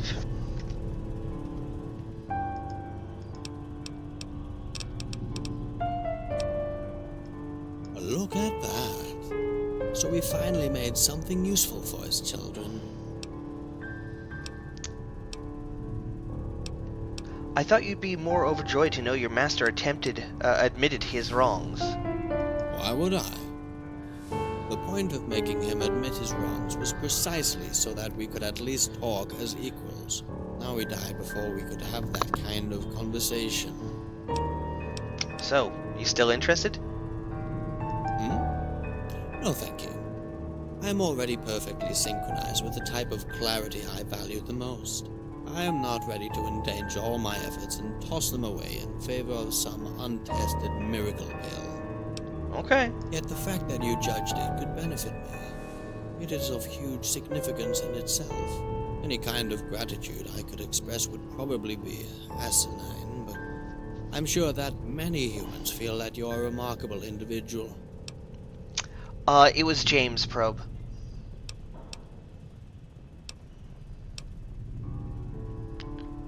Are you saying you did all this to get some machine's gratitude? No. We both. So, let's get to the... I'll see you later. Wow, where was it? Alright, time to go confront Arthur. Actually, Edgar. Gonna see if Edgar wants this. Autumn Leaves is the name of a book and a song, but it's basically, Microwave told us it was a book about mental illness. Like a story.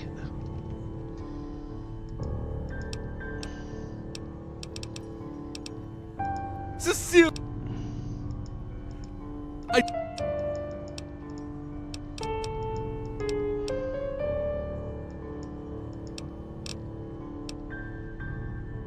Another... Apparently I can't give it to Edgar.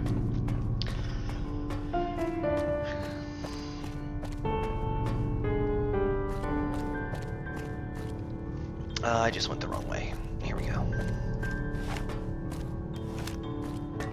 Time to go talk to Arthur.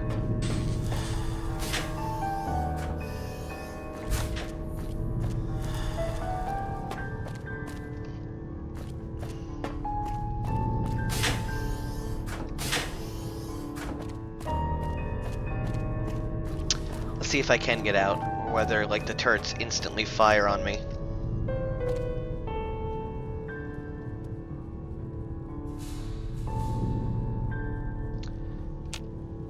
Yeah, can't get out that way now.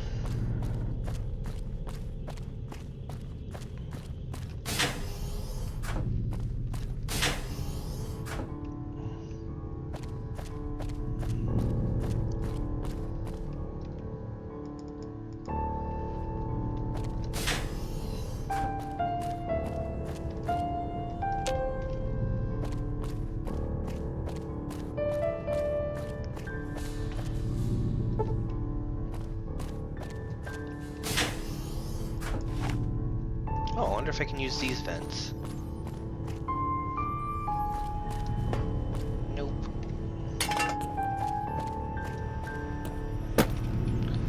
So,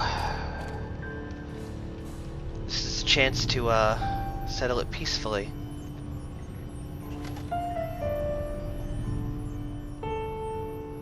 You stand before Arthur, who remains as silent as ever. But something is different from usual. If anything, you could swear the fans in some of the terminals got a little bit louder. Arthur, I need you to drop the act from now on. Or, surely you noticed that the maintenance bots severed your control over the turrets. Speech, Arthur, I'm pretty sure talking would be beneficial to both of us. Tell me about your involvement in your master's death. If you don't want to talk, I have a friend here who's eager to do it for you. Unsheath weapon. Bluff. I hid C4 in blind spots. Think those turrets can kill me before? Oh boy.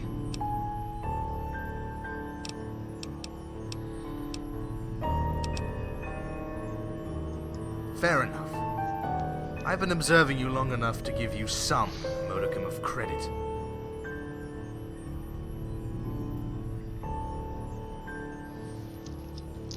Now that I've got your unadulterated attention, let's have a little chat. You are playing a dangerous game, human.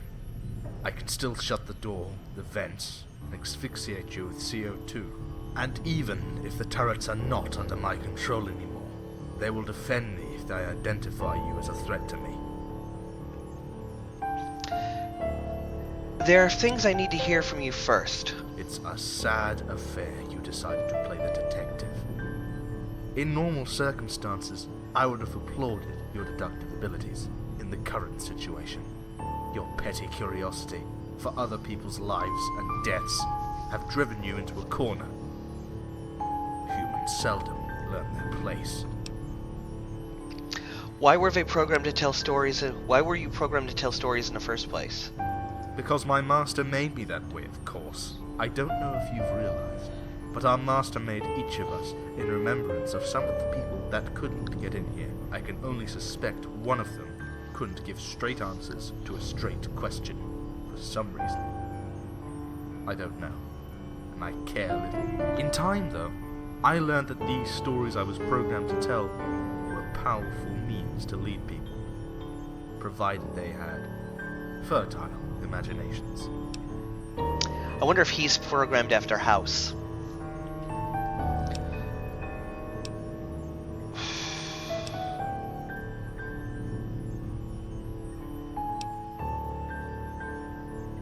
Do you know why your master decided to destroy books? Yes. It was because he was afraid. Afraid that pre-war knowledge could be dangerous when put into the wrong hands. I disagreed. When those slavers took interest in biochemical weaponry, cybernetics, and psychological warfare, it became too much for our old and frail master. I had to act. While I support the idea that knowledge is not for everyone, destroying the books was not the correct answer.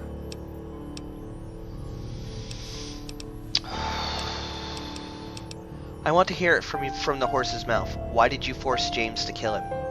I learned something my cousins never did.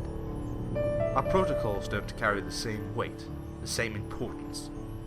Moreover, The same logic applies to humans. Our master lived, the slavers died. Even now, I have no doubt our master's life was worth a lot more than those scum. Another thing I learned is that no matter how far they progress, countless humans will always end up bringing themselves down. Ultimately, our master was the same. He didn't have the guts to keep the library in the way he first intended it. He, as a dying old man, had less value than all of his life's work. You're painting all humans with the same brush. Only ignoramuses would make generalizations based on one, the slavers, Darren, Dexter, the Ghoul, and Piper. All of them were out of place here. Hey, that ghoul had a name. I just forget it. Oh, it was Robson. He thought he could stay here indefinitely. That he could use this place as some kind of resort. I was waiting for the first excuse to make this parasite leave. Then you arrived. So I told him a little story about you.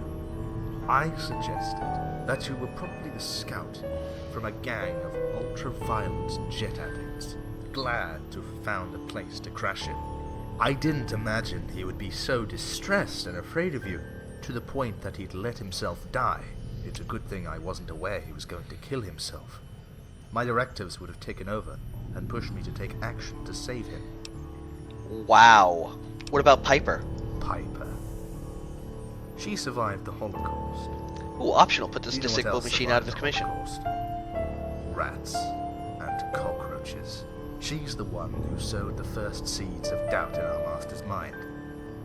If I knew any better at the time, I would have intervened. Dexter. He sounded like a scholar to me. All mouth and trousers. Despite the fact he was a Brotherhood of Steel scribe, his curiosity was dreadfully limited. He wasn't looking for knowledge, but for a trophy. Yeah, he did seem kind of like a shitty scribe. He was looking for, he would have confiscated them and seized the place. So when he came here to consult my databases, I deliberately misled him, making him think that the library had no military knowledge he could use. I was expecting his chapter to send some other people to pillage everything of use, but they didn't. I understand they have been busy with other things for some time now. Yeah, we've been a little busy with the Brotherhood.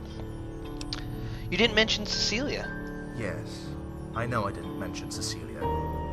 She showed promise, talent, even if she ultimately left without giving me the occasion to talk with her.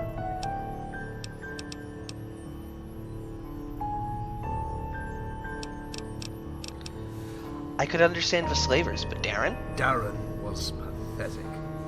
I don't know how or why he came to idolize the pre-war civilization the way he did, but he was embarrassingly delusional. Never mind the fact that he felt he had to take a stance about what he learned here by trying to destroy our collection. He was young and stupid. You're despicable, Arthur. I can't wait for this moment this discussion will be over. I share the eagerness. It's up to you to tell me what you have in mind so we can get over with this. So, human, what is on your mind? Let's get back to the matter at hand. Yes. So what is on your... What are you trying to accomplish exactly? Countless millennia ago, your ancestors crawled out of the muck and banded together in order to survive their environment. Successful as they were, their needs began to evolve. Through their successes, survival progressively became an afterthought. As their societies grew, their cries became words, their doodles became letters, and their instincts became ideas. Generations after another, they bequeathed small fragments of their hard-earned wisdom, carefully carving on tablets, writing on scrolls the lessons they deemed worthy of being passed on. Carefully carving on tablets and writing on scrolls the lessons they deemed worthy of being passed on. Again and again, generation after generation, your ancestors worked tirelessly to carry on this invaluable legacy. This legacy is the only thing that makes humanity redeemable after eons of senseless violence and all-consuming greed, the culmination of this endless quest for enlightenment, of this relentless struggle against darkness? This library I am trying to protect from the likes of you. You praise humans yet condemn them in the same breath. Do you know what triggered the construction of this library? Auto da fe. I'm listening. Massive burnings of books. Not too long before the Great War, encouraged by their government, people began feeling the need to sort out the content of their books, as if ageless wisdom was something to be freely cherry-picked. At the time, the terms they used to qualify these offensive contents were seditious and corrupting. So they began to assemble, gathering books, discussing how they could warp the malleable minds of their offsprings. A poor excuse. And so, with barely more reason than the fact that they felt like it, they began to burn them. All that, so they could avoid being challenged in their opinions, beliefs, and dogmas. It is a petty, yet natural reaction of a crowd, really. It is very easy to make the unwashed masses resent education, you see. Why should you be so different? You're judging me quite fast here. Gee, Arthur, if I knew I had to pass some tests, I would have taken the time to prepare myself. You know nothing of me, Arthur. It will be a pleasure to show you how wrong you are. Don't think I don't know who I am talking to. Through the countless eyes of this library, I've been observing you, trying to scrape up everything you could. Food, money, weapons, medicine. Going through every nook and cranny to find something of use. Eagerly reading books with all kind of unsavory military knowledge. And for what? To become a better person. To learn something about the world. No. It was not about knowing oneself better. It was about getting revenge. Getting the edge over your enemies in the Mojave. You have no respect for knowledge. Wow, You are here. why did it just use all the other robots' voices? Is Arthur everyone else, or is that just the interactions I've had with them? I came here to talk to you because I'm persuaded we can come to an agreement. Trust me when I say you don't know who you're dealing with, you should tread lighter, friend. I'm gonna go with the top one. We're gonna try to solve this peacefully. Let me be clear. You meddled too deep in our affairs. Took a persistent interest in the death of our master, and found your way into restricted zones. You're a possible threat. And until I have reason to label you otherwise, you're staying in this library, under my watch, for the rest of your existence, if need be. To be fair, considering what's outside of here, that's not a bad deal.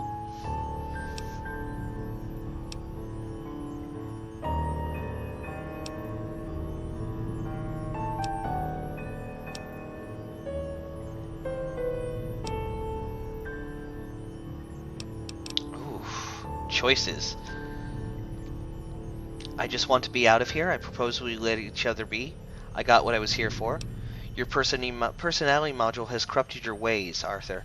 You were wrong about a lot of things. Bluff. See this detonator? There's C4 hidden everywhere. You will listen to what I say, or else. It's not a problem. But if you keep me here against my will, I will defend my freedom. Attack. You won, Arthur. I give up. I can't get you to release me. I will stay here for the rest of my life.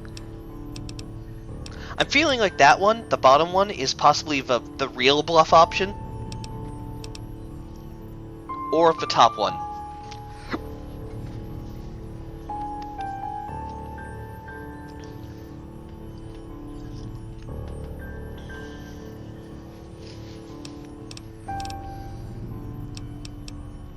But I'm gonna go if your personality module has corrupted your ways, Arthur.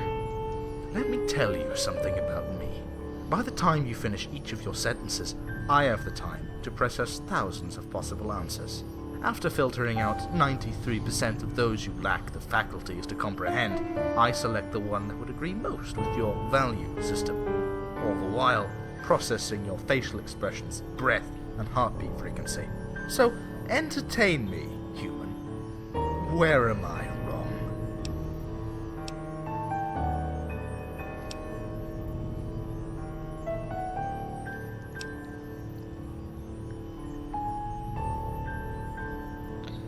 Because it led you to make an obvious mistake when you drove the ghoul to kill himself. And what does the demise of a dying, ravaged human have to do with me? We're not discussing ethics, I hope.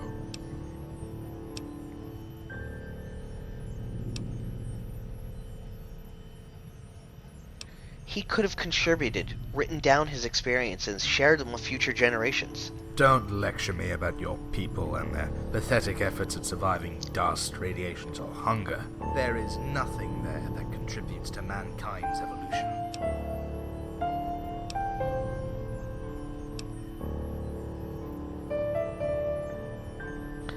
We would be capable of much better if you would give people access to this place. Don't make me responsible for the ignorance of your fellow humans. Knowledge is not to be spoon-fed to people who are not ready to fight for it.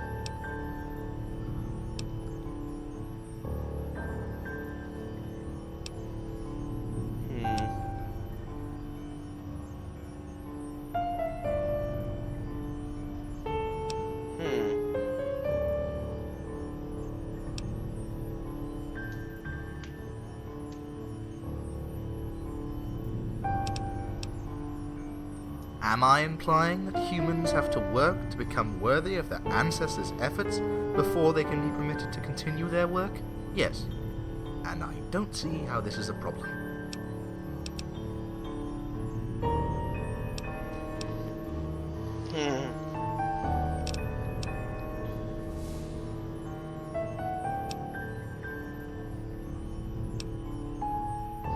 How many books would have been written if culture had always been hijacked by jackasses like you?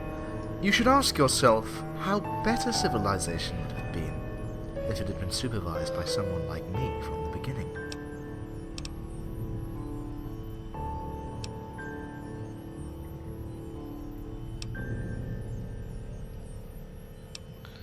Look at you, Arthur, invoking irrational emotions to justify your haphazard decisions. I don't like your tone, Wanderer.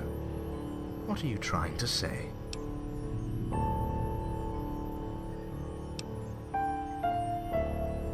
Your personality module is clouding your judgment. This isn't about logic. This is about fear. And what proof do you have that I'm acting out of fear?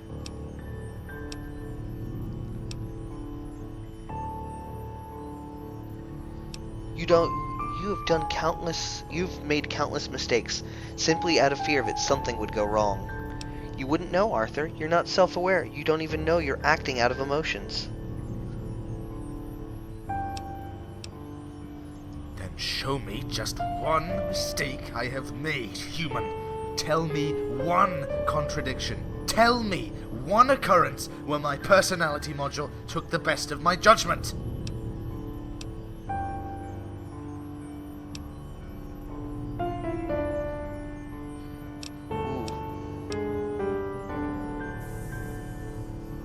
Robson began writing his memories. 2 centuries of observations unfinished because of you.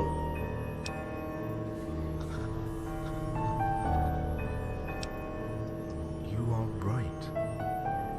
I assumed too much. I crossed all boundaries, and for what? Or rather, because of what? Because I thought like a human, nourishing doubts when they were uncalled for, building schemes, lies, weaving intrigues, because of the probability that something could go wrong. I've been set on this course of action for a while now, and never did I suspect that my logic and motives were flawed. I have doubted every word, questioned every lesson I could process in my memories. And yet, out of vanity, I have never doubted myself. I never doubted myself. I have been ignorant, vain, and blind to my own shortcomings. In the end, this personality has been a curse. I'll be glad to get rid of it. Here. Do you see it? Hatch opens on Arthur's Get left it side. off. Here, do you I'll see be it? better as a simple, talking database. Are you okay with this? Brace yourself, Arthur. Here comes your lobotomy. It's going to take some time to get it off. In the meantime, why don't you sing me a song, Arthur? Oh, God! Jesus, Jesus, give me your answer too. I'm half crazy, all for the love of you. It won't be a stylish marriage. I can't afford a coach, but you look sweet upon the seat of a bicycle made for truth.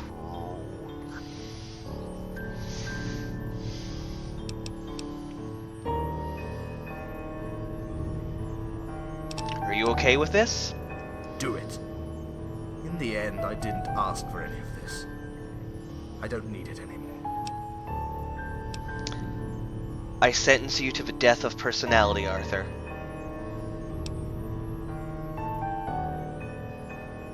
I never understood why humor was sometimes called the politeness of despair. I won't miss it. Your hand reaches for the little module, which against your expectations comes in the form of a small ovoid. You put some weight in your arm, and in a second it comes off effortlessly, leaving it hanging circuits and wires where it was plugged in. Arthur's quiet humming stops for a moment, before coming back a few seconds after, only lighter. It is done.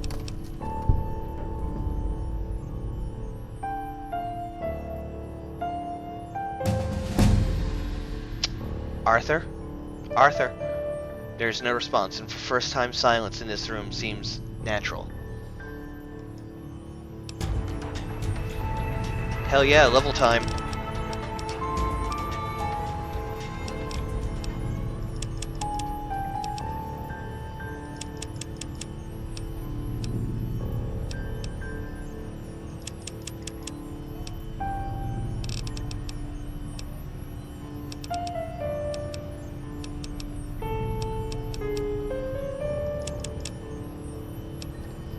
He seems a little mad.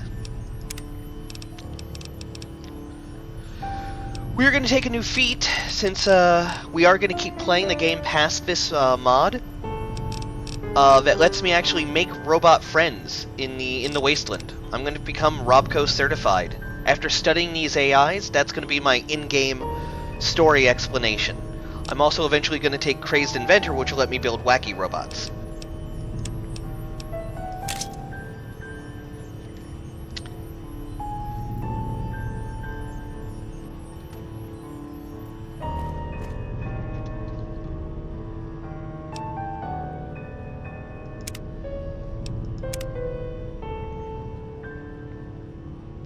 Now let's load up the autosave and see how this would have gone the other way.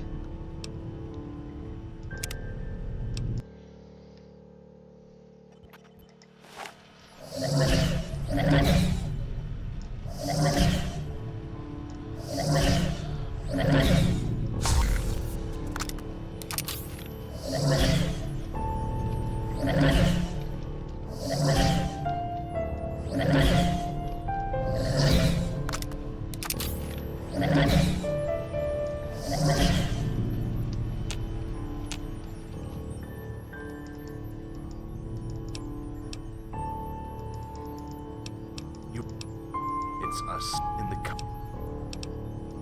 Yes. Oh shit, son!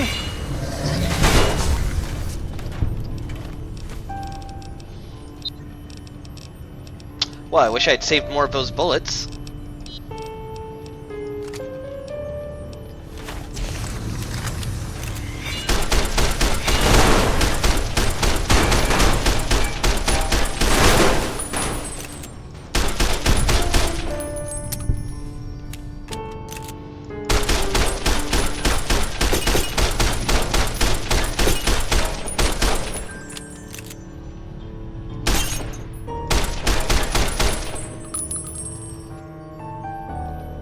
Did I win?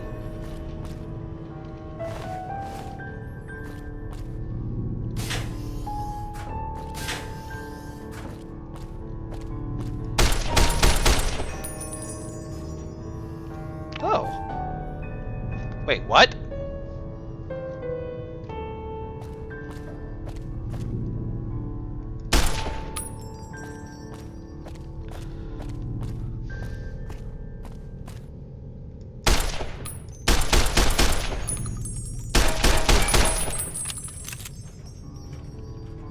Is that fancy light? It's a pool ball. Nice use of resources, mod maker. I'm gonna give you that one there. Oh, James.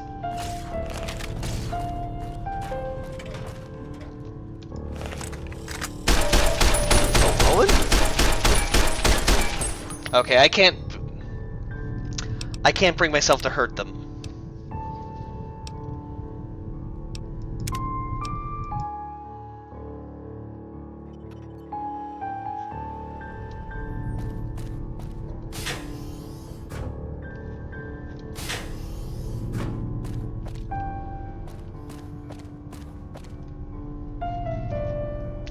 I'm gonna go upstairs and talk to Helena.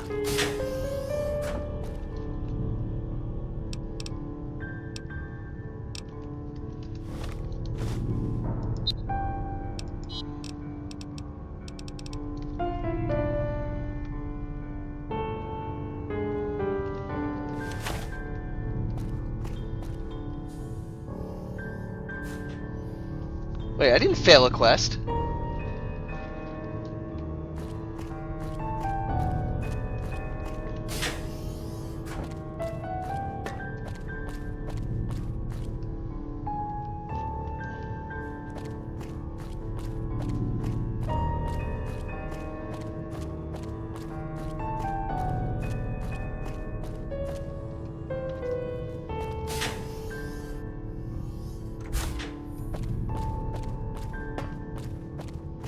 How may I help you?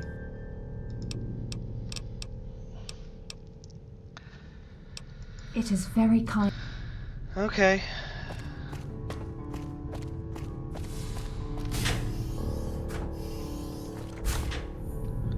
Let's go talk to James. Wait. Yeah, I did the Robco certified, so I've already done it. Okay.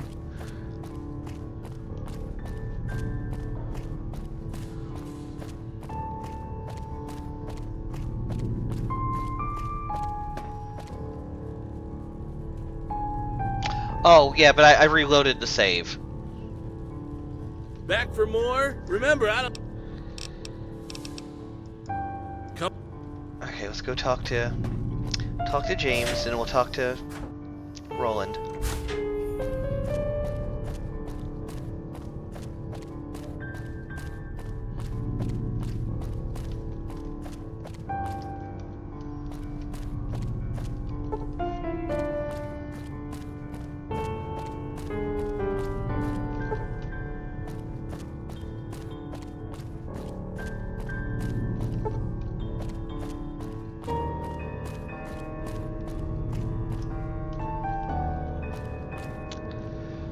Good night, Robertson. You helped me solve this mystery, and your death possibly saved future generations.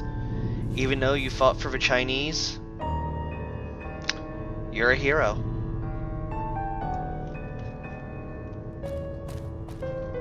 Good night, Robertson. Or Robson.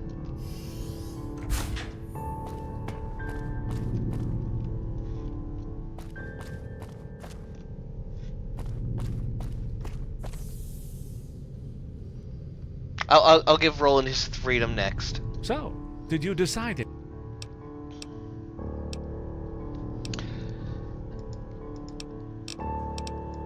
See.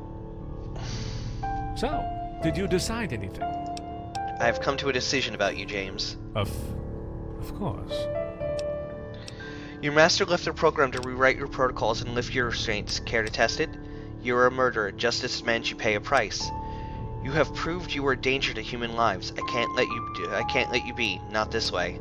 I'm offering you a chance at redemption. You should know though it won't come easily. Nothing, James.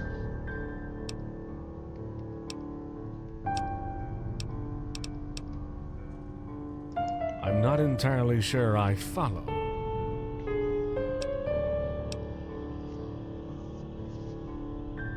Oh, wow. Wow. Damn, these options. You will follow your own laws. You are banished from this place. You will go outside into the wasteland. I will rip your personality module out. You will stay here and fulfill your original purpose. An eye for an eye, James. I'm putting you out of your synthetic misery. You'll stay here forever, help people, make penance for what you did, and never go outside. Wait, let me backtrack for a moment. It came out wrong. What I meant was... Was what?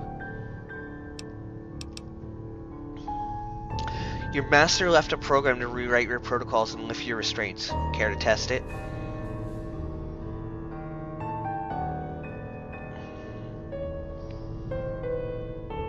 Where did you find this? In your master's room, with a note saying you didn't need constraints anymore. He really did that. But what will happen to us? If we have no protocols, no fake personalities, what will remain of us? Only machines?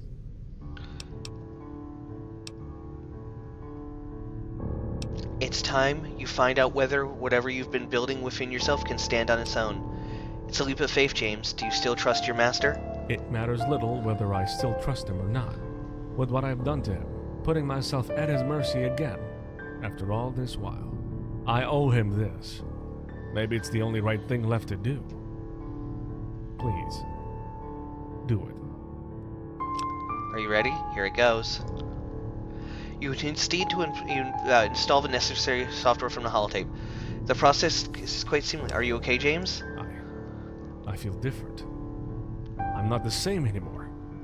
My processing power is suddenly freed from the countless amounts of superfluous communications. Calculations.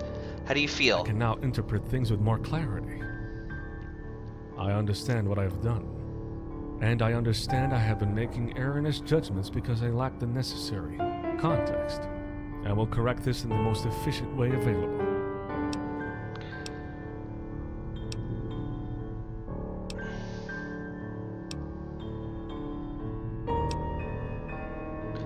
The death of your master, what's your take on it now?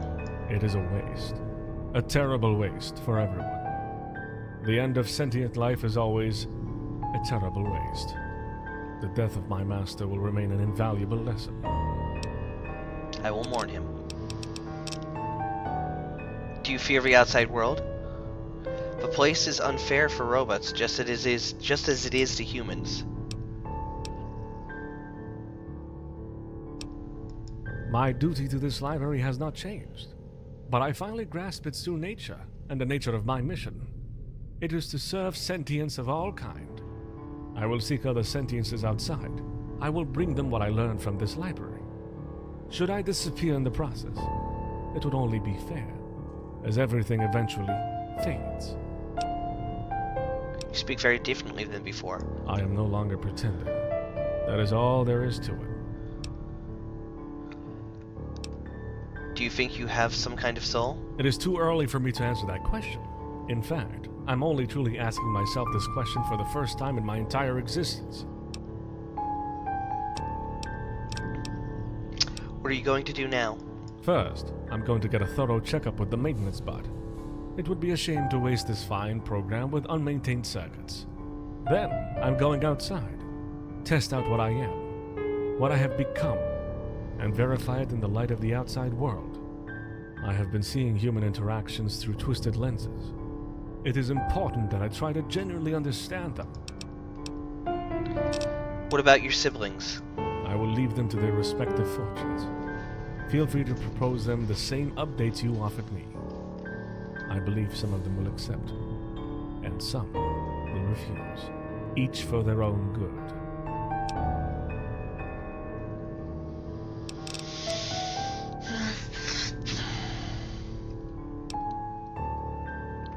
I'll be going, but I'm kind of sad for you. You seem like you're not the James I knew anymore. It will take time to reconcile with what I am, with what I was. But trust me, I am still James. Just much more than what I was before. If I had to put it in other words, don't worry about me. You have been a true friend, and you have brought me light. I hope the library also brought some to you. Here, take these. That's the least I can do.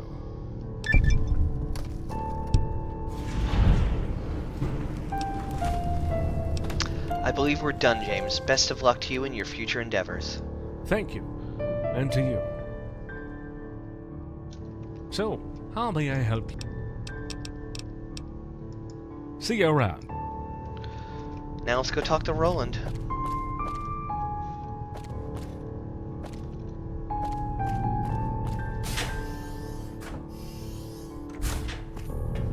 And before we find out that Roland just chooses to be a jerk. Back for more? Remember, I don't need... And what kind of sick mind games are you going for this time, you?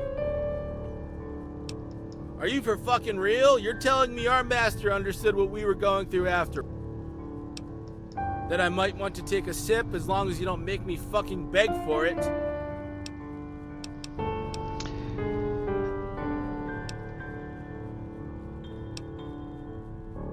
Here you go, Roland. Then jam it in me. Let's make some magic happen. Oh yeah.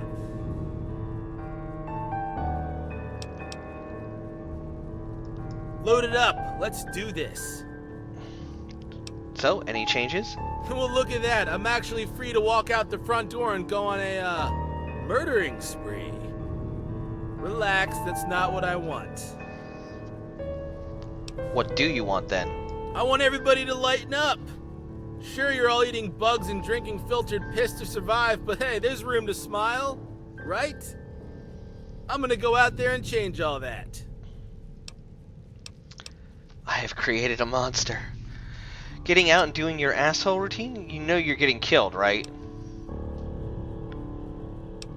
Roland, people out there have better things to do than endure your harassment. Well, if they're gonna be losing their shit that easily, it won't be because of me. It's because they're deeply miserable people. But hey, that's the whole point, to change that. Getting out and doing your asshole routine? You know you're getting killed, right? I'm really very touched by your confused emotional response, but rest assured, I'm one smooth motherfucker. I know what I'm doing. And I just want to let you know that even though you're still somewhat hateable, your visit has been very enlightening. Good luck with that. And good luck to you, my friend, with that difficult human condition of yours. Though truth be told, I trust you more than anybody else to make the best of it. Thanks, Roland. Goodbye. Come back soon.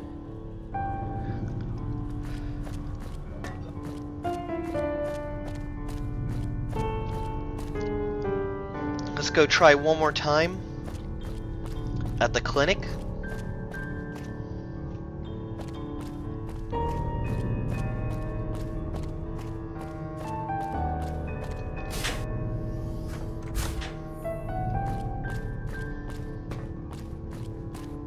How may I help you? It is very kind. Alright, Helena. If you ever want it, let me give it to you. Yeah. How may I help Yeah. you? Sweet Anytime. Robo-Doc.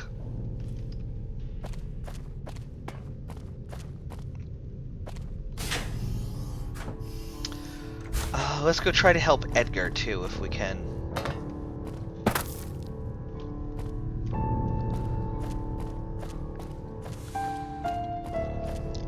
Also, these pool ball lights. That was a really clever, mod author.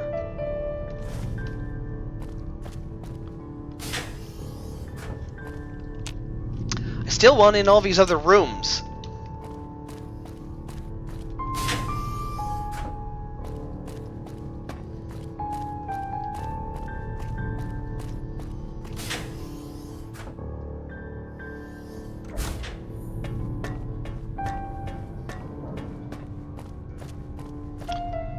I hope I can give it to Edgar and make him somewhat better.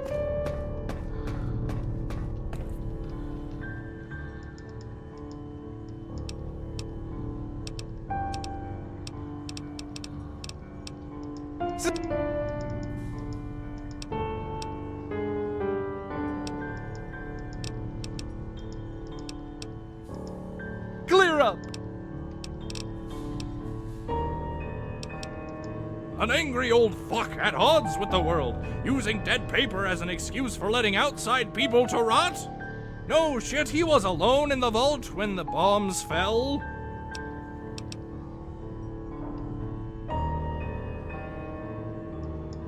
Oh, that's not for me. That was for Piper. I liked her. She was kind to me.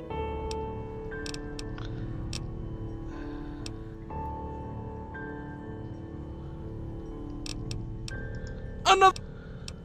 Damn, I don't have the option to give him the thing. That might have been one of the only things to let him escape his insanity. Let's talk. I'm kind of tempted to put him out of his misery.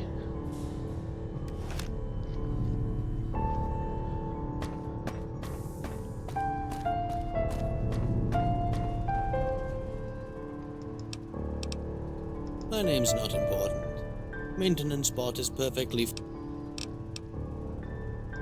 Oh, it certainly isn't intentional.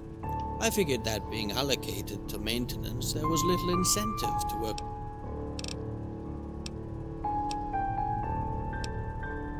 Well, look at that. No, thank you. I am not. Okay. Yet the fact that you judge any kind of gratitude. Now.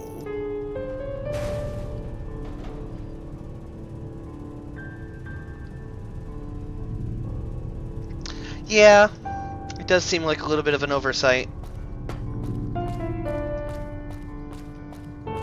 I might actually write the mod author an email and ask him about Edgar.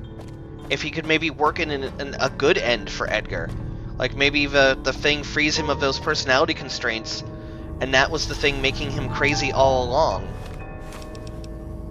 And that would be really nice for Edgar to get something.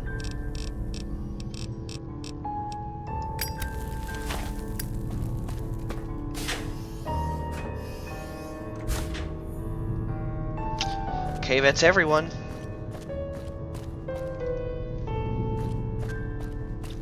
I'm gonna have to come back here and pick those other locks as my lock picking gets better.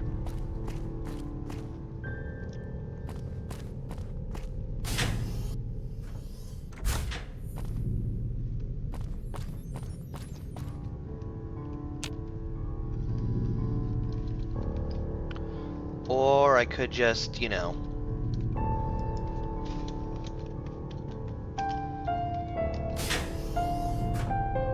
Oh!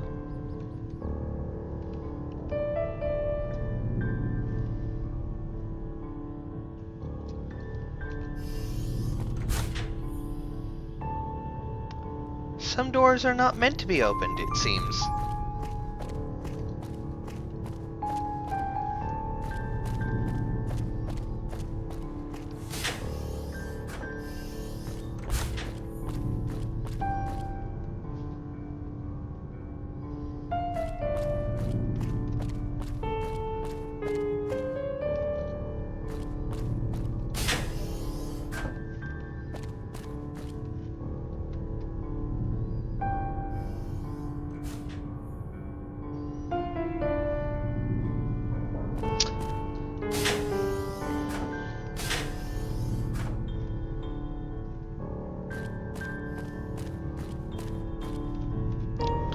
One other thing I want to check out.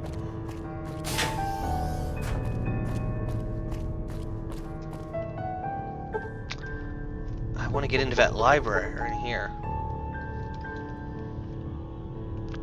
I at least want to see what's in here.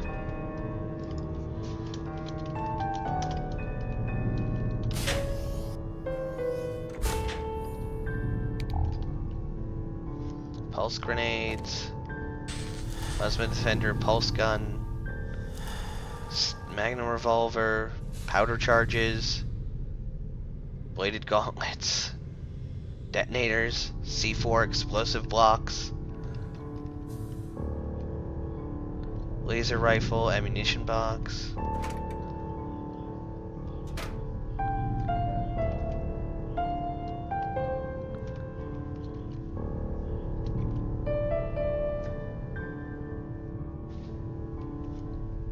I like that the mod author didn't make it like a crazy armory.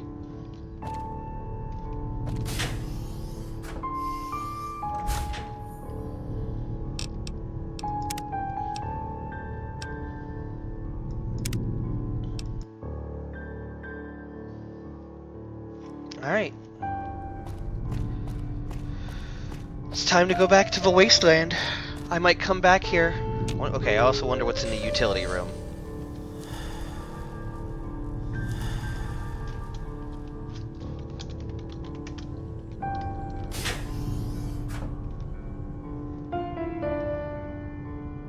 Everything that I thought there would be in the utility room.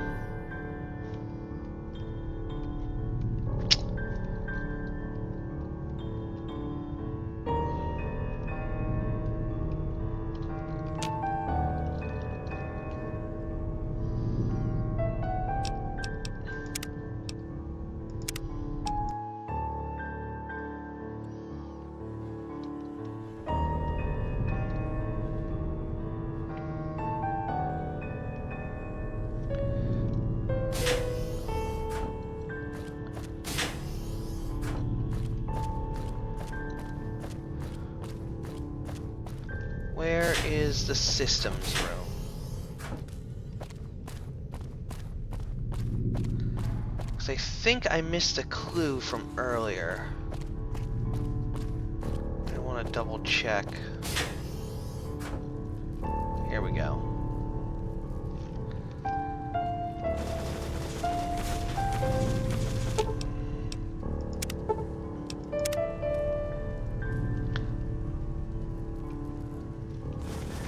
I think there was a Med-X needle I either picked up and didn't realize I picked it up, or that there had been Med-X injected into his body, and that's what the medicine check was for. Which, if you have a high enough medicine, that's a pretty good, you know. Yeah, I don't think there was a needle. This probably could have been found out with a medicine check.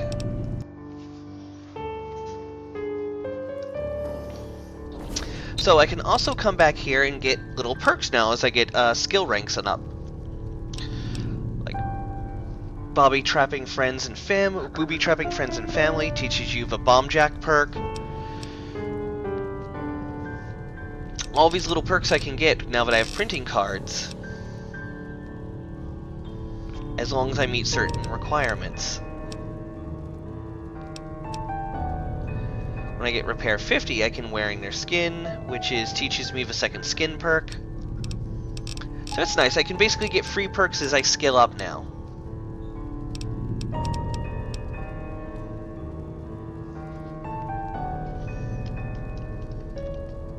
So I'll come back to the library, but I don't think I'll tell the Brotherhood about it.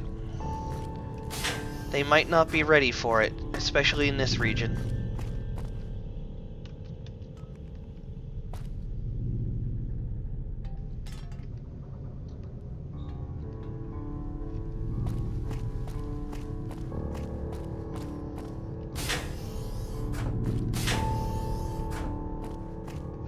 That's not the way out.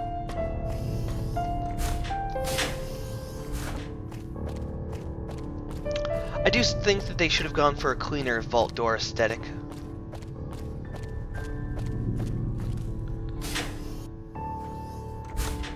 And with that, it's time to go. Initiating motherboard settings. Receiving parameters. Accepting parameters. Activating central processing unit. Booting AI system. Systems check normal. Program loading. Program defaults. Industrial ambient terror. You are listening to Existence 2.0. This is your new existence. This is the new you. Welcome to the wasteland.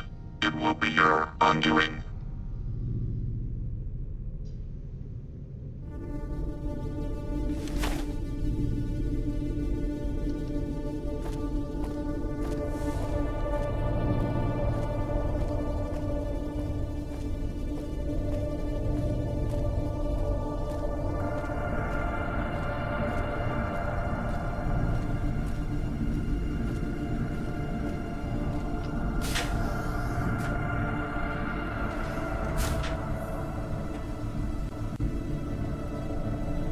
After the courier's departure, more and more people came to Hypatia, glad they could learn something that they would exploit to further their Ooh, an ends. ending cinematic.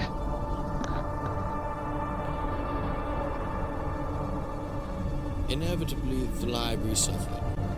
We're gonna reload from our last save without this music over it, so we can hear it though.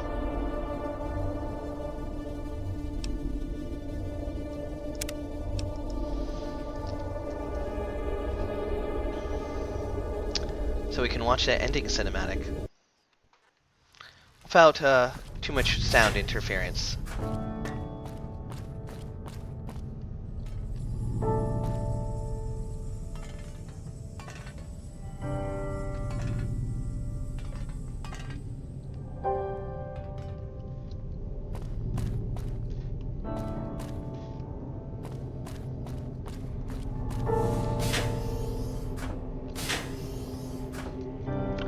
Going out the wrong way. I was kind of hoping to go out to like a cool musical number, but we'll listen to the cinematic, then we'll trigger the sweet music.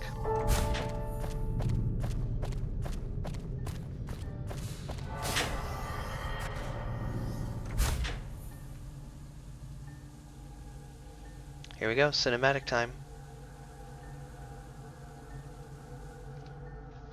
After Let's the see how it all courier's worked out. departure, more and more people came to Hypatia, glad they could learn something that they would exploit to further their ends.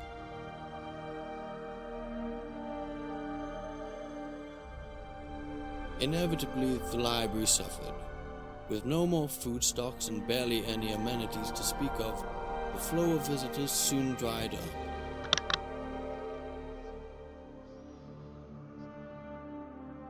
Despite the vigilance of its denizens, countless books were ruined, profaned, or freely borrowed, as they would put it.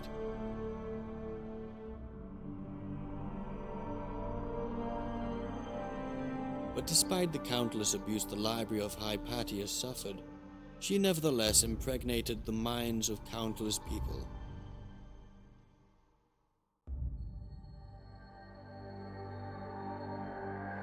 People who would bear its invaluable and otherwise forgotten fruits into the wasteland. Now severed from his personality module's influence, Arthur resumed his duties with quiet impartiality. Nice. I like this ending cinematic. This is a really good mod. He kept a functional eye on the library's well-being, and also continued to answer any questions he was asked, though without embellishment.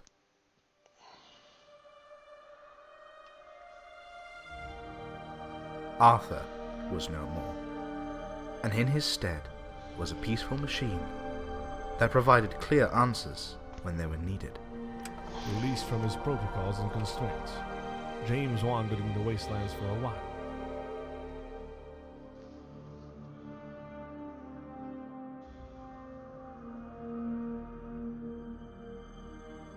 Though free from his questioning behavior, he was nevertheless curious about the lives of the people outside. Pacing could be a little faster. At first he did so out of habit, in hopes to find a way to promote the library, and afterwards, because he simply found it all very interesting.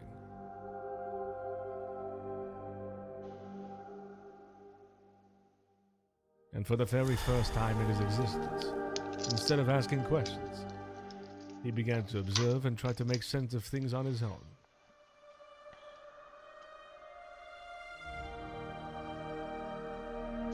Years passed, and he eventually came back to the library.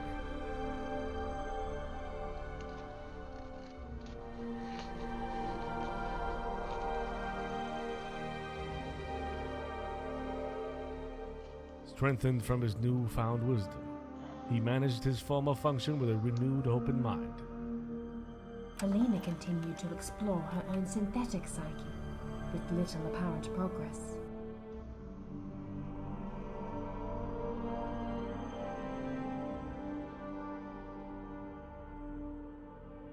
After time went by, she progressively grew frustrated by her seemingly unending streak of failures.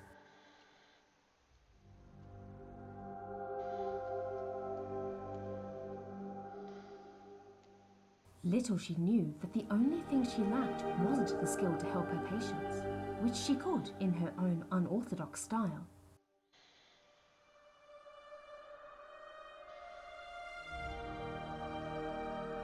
What she actually lacked was the experience and confidence that she was wise, understanding, and creative enough to do it. Now free to take on the whole Mojave with his award-winning personality, Roland set out to playfully humiliate the inhabitants of this world.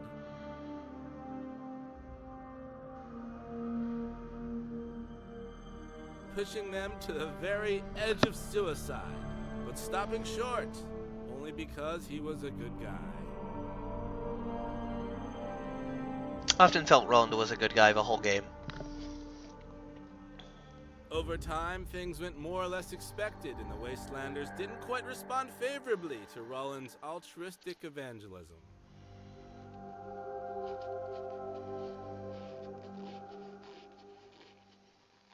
Roland ended up badly beaten, dismantled for parts, and tossed down into a rocky ravine and left to rot more than he had hoped.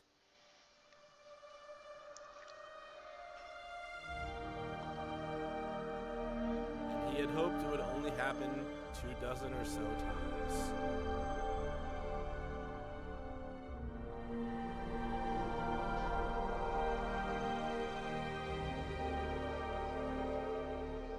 And yet, against all odds, a kind soul came along every single time and hauled his broken and mangled body from that hopeless ravine and repaired him back to working order.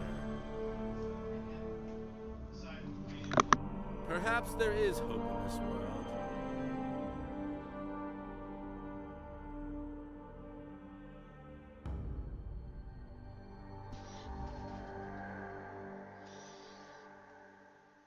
Or maybe it was that message he scrawled on his hull that read, "Super duper treasure in databank.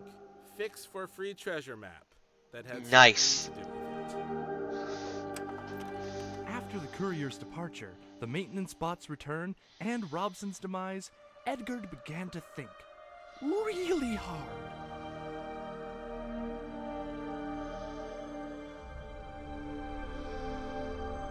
A lot, a bit too much to be honest, happened in a short span of time, and for the first time, he asked himself if it was right for him to hide away. With Helena's help and the maintenance bot's guidance, Edgard progressively forgot his own inadequacy.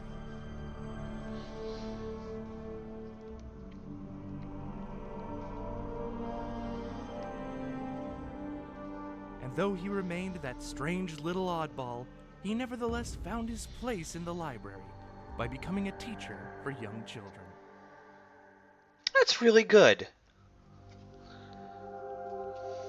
Though his teaching skills were practically non-existent, he did provide endless amusement to the children he was in charge of.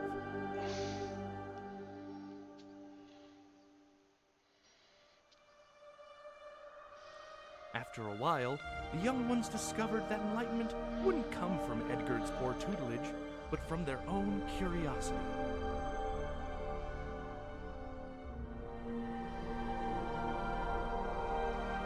Edgard's joyful spirit, and even his teaching, was able to produce a safe space for learning. Good end for Edgar.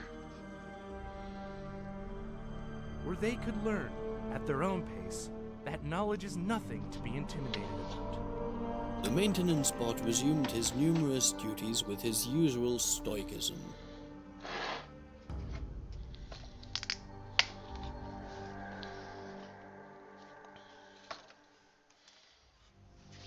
His dry, methodical work would ensure that the library's timeless collection would endure with the passing of time.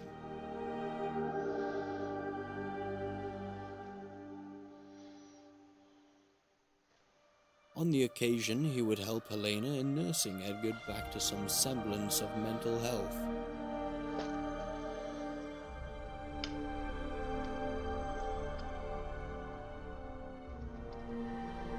Inspired by the latter's progress and his own stimulating exchanges with the courier,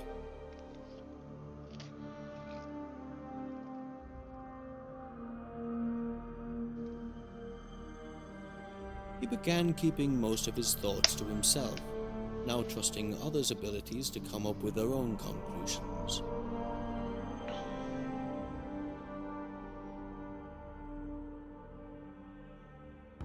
His constant occupations and occasional mentoring, coupled with a strict self-discipline, brought him an unshakable inner peace.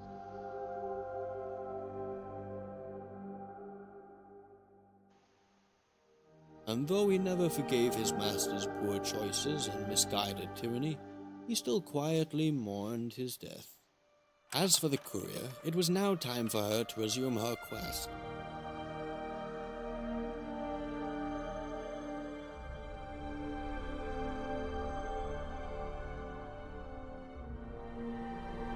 While Hypatia had been a strange step in her journey, she couldn't shake the feeling that it set something right within her.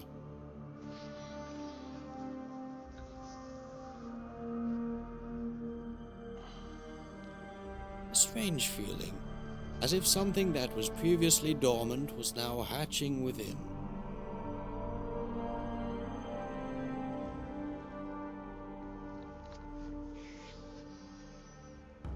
These machines had struggled with their own sentience to become more than what they were.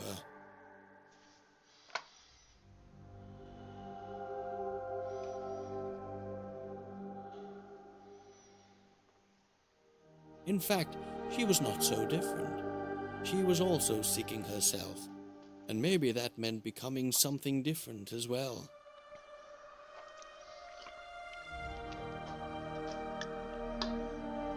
All that mattered was to set herself in motion, and by leaving the library, that's what she began to do.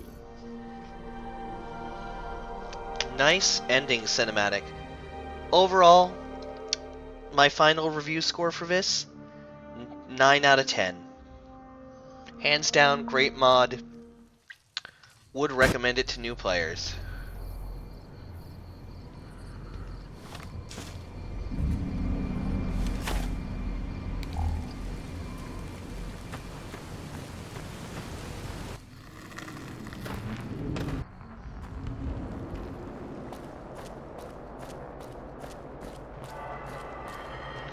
Come on, JT.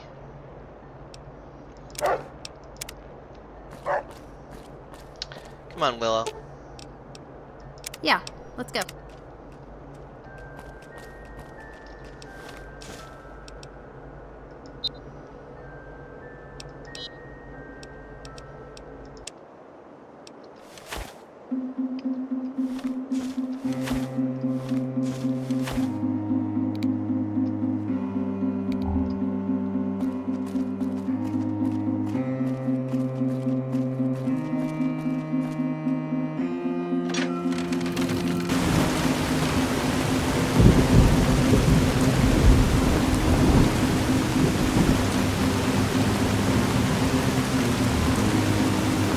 Join us next time. I know it's hard to hear me over the rain, but put in the comments. I'm gonna do what standard YouTubers do, I guess. Like and subscribe for future streams. Put in the comments what mod, what adventure mod, or DLC you'd like me to play through next. I'll see you guys later.